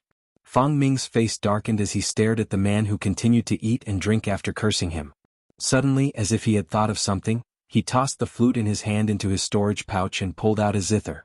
Then, he slowly sat down cross-legged in front of the veiled woman on the hill. Seeing that he put the guqin on his knees, everyone was immediately interested. They knew that he was going to play the song he mentioned just now. Yu Qianqiu glanced at him and thought, this guy is really talented. He can play both the flute and the guqin. Although cultivators from different countries are hunting Yu Qianqiu, I still think that he is a peerless genius that only appears once in 1,000 years. I love music, but I have no chance to learn from him in person. The few songs that I have learned are only paraphrased by others. I didn't get the complete song, so I had to compose a song myself. I hope I won't disturb you. As soon as Fang Ming finished speaking, his 4 brothers cheered again. He continued, "It is said that the song White Fox, was written by Yu Qianqiu when he first joined the cultivation world of Huaxia. He met a white fox that had been cultivating for 1,000 years. Feeling the misery of the fox's life, Yu Qianqiu gave it to the fox girl. This song has been sung in the cultivation world of Huaxia for a long time. Please listen carefully. The sound of the zither rang out slowly. After a prelude, Fang Ming sang softly with the sound of the zither. I am a fox that has cultivated for 1,000 years. 1,000 years of cultivation, 1,000 years of solitude. In the dead of night, can anyone hear me crying? In the dim light, can anyone see me dancing? The night was quiet and the song was lonely. It had to be said that Fang Ming was indeed skilled. As expected of a specialist, his singing was indeed touching. Even Yu Qianqiu's eyes were filled with confusion. He recalled the first time he met Bai Suzhen. As soon as the song was played, everyone was immersed in the heartbreaking song and music. From the lyrics, they could feel the misery of the white fox that had been cultivating for 1,000 years. The heart-wrenching scene of, "Can I dance for you again?" appeared in everyone's minds. Yu Qianqiu was awakened by the girls beside him. They could not help but let out soft sobs. Their eyes were red and glistened with tears. The rest of the people were also sighing. When the song was over, everyone was still immersed in the song. They shook their heads. It was a very emotional scene. "Senior sister, that white fox is so pitiful." The hot-tempered Haze threw herself into Yanlan's arms and cried bitterly. Fu Chun and Qin Jiaxing were also in a daze. They had long forgotten to eat the roasted meat in their hands. Yu Qianqiu was speechless. He could not help but sigh at the lack of spiritual food in this world. A song could move people to this extent. Fang Ming glanced at the girl on the hillside. It seemed that she did not have any reaction. Even if she did, it was blocked by the curtain of green silk. He looked around and said loudly, "What do you guys think of this song? Is Yu Qianqiu a genius?" "He is." The group of rogue cultivators roared in response. Some of them even exclaimed, "I didn't expect this. That butcher of the cultivation world actually knows how to play this song. Not only does he know how to play, even an uncouth man like me likes it. It's completely different from the sounds I used to hear. It makes me want to sleep. Tisk tsk. If I have the chance, I really want to meet this Yu Qianqiu and see what he looks like. Damn it. I'm sitting right here. You guys have eyes but fail to recognize Mount Tai." Yu Qianqiu looked around. For the first time he felt that being Yu Qianqiu was good. He wanted to stand up and tell everyone that he was Yu Qianqiu. The song is born from the heart. How bad can a person who can make such a song be? He must have been forced to do it. Fang Ming sighed. The result made everyone sigh again. Everyone knew that the reason why Yu Qianqiu killed the 2,000 cultivators was because the sects were hunting him for his treasures. Now that they thought about it again, they felt some sympathy for him. That Yu Qianqiu was forced to kill them because he had no other choice. The dream of the mandarin ducks and butterflies. It is said that this song was given to the vixen after Yu Qianqiu composed it. After hearing this song, the vixen's sorrow disappeared and she floated away. No one has seen her since. At this point, Fang Ming shook his head and sighed. Speaking of which, although the white fox's fate was tragic, 2 of the 3 songs composed by Yu Qianqiu were actually given to her. It's really enviable. That white fox has no regrets in her life. Sigh. How enviable. I wonder who else in this world can make Yu Qianqiu compose a 4th song. He didn't know that Yu Qianqiu had actually made a song public when he was training in the Demon Ghost region. However, in order to hide the secret of the training in the Demon Ghost region, the sect strictly forbade their disciples from mentioning it, so the song didn't spread outside. Fang Ming, quickly sing Butterfly and Mandarin Duck Dream. This time, there was no need for Fang Ming's 4 brothers to liven up the atmosphere. Everyone couldn't wait any longer and shouted, "Yes. Yes. Quickly sing it." Yu Qianqiu looked around and saw the 6 women staring at Fang Ming with shining eyes like 6 female dogs in heat. This made Yu Qianqiu curse in his heart. Damn it, singing my song to show off. He suddenly remembered that he was also a pirate singer and was speechless. How dare I disobey everyone's orders? Fang Ming smiled and plucked the strings of the zither. After the beautiful prelude, he sang with a hint of melancholy, "Yesterday was like the east flowing water, far away from me and can't stay. Today my heart is in chaos and worries. If I cut the water with a knife, it will flow even more. If I drink to drown my worries, it will make me worry even more. If I cut the water with a knife, it will flow even more. If I drink to drown my worries, it will make me worry even more." Under the night sky, the bonfire flickered. The group of people was relaxed and happy, and their hearts trembled with every word of the lyrics. The feeling of cutting the water with a knife, the feeling of powerlessness to drown one's worries, seemed to have been experienced by everyone. The song vividly interpreted the artistic conception. It couldn't be described with the word, wonderful. No one had ever heard such a divine song. At the end of the song, many people looked at the wine pot in their hands and murmured, "If I drink to drown my worries, it will make me worry even more." What a beautiful song. The tears on Hazy Haze's face hadn't dried yet. She crossed her arms and said in annoyance, "Yu Qianqiu, where are you? It would be good if I could see you. You can't die." The other women were even more stunned.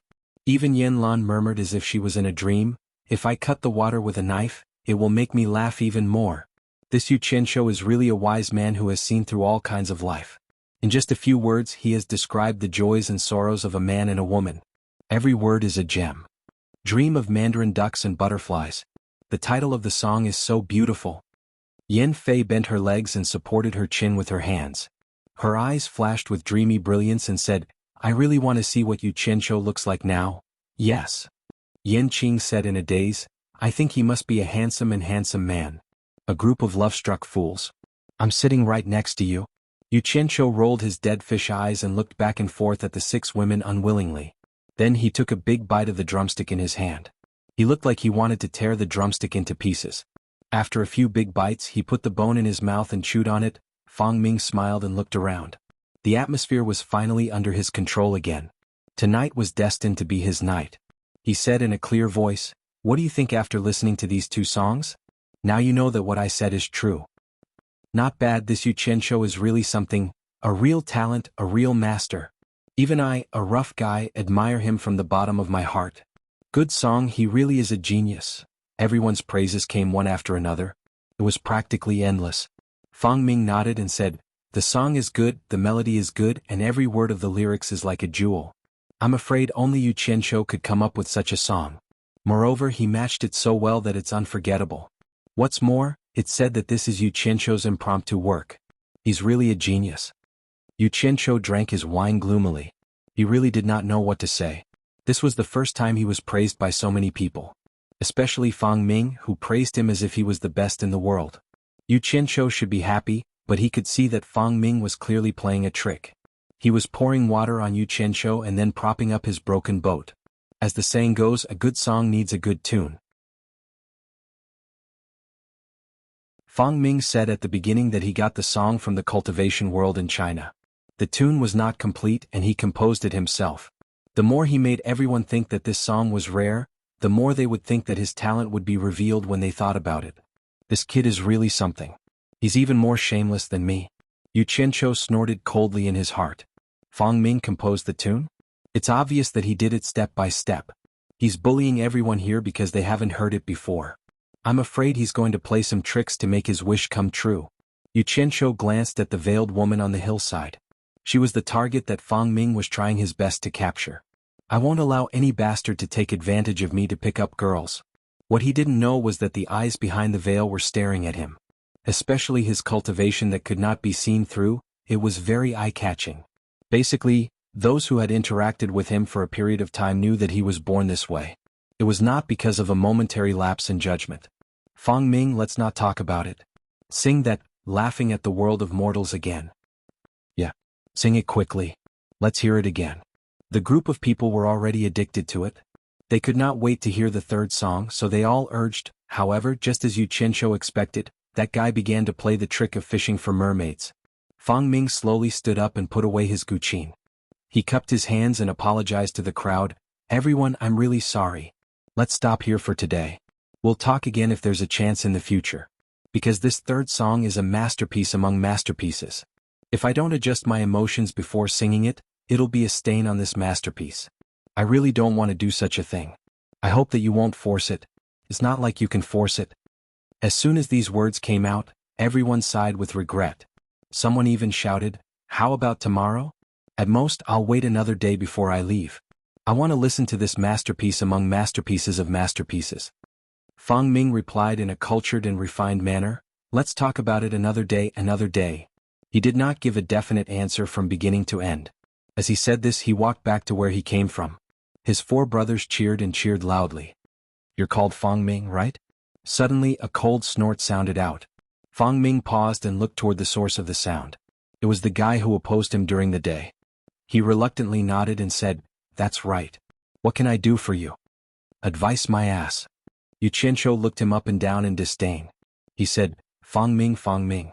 From the sound of this name, it should be a righteous person who does things openly and honorably. It's a disgrace to a liar like you with this name. Everyone was taken aback. They did not know where he was coming from. Fong Ming's expression changed. He said in a deep voice, "What did I lie to you about? Isn't this the first time we've met? Kid, you're asking for trouble by being so stubborn in front of me." Yu Qianzhou sneered and said, "Let me ask you. You said that in the song you just sang, the zither song was composed by you?" Fong Ming was nervous, but he forced himself to be calm. "That's right. Hee hee.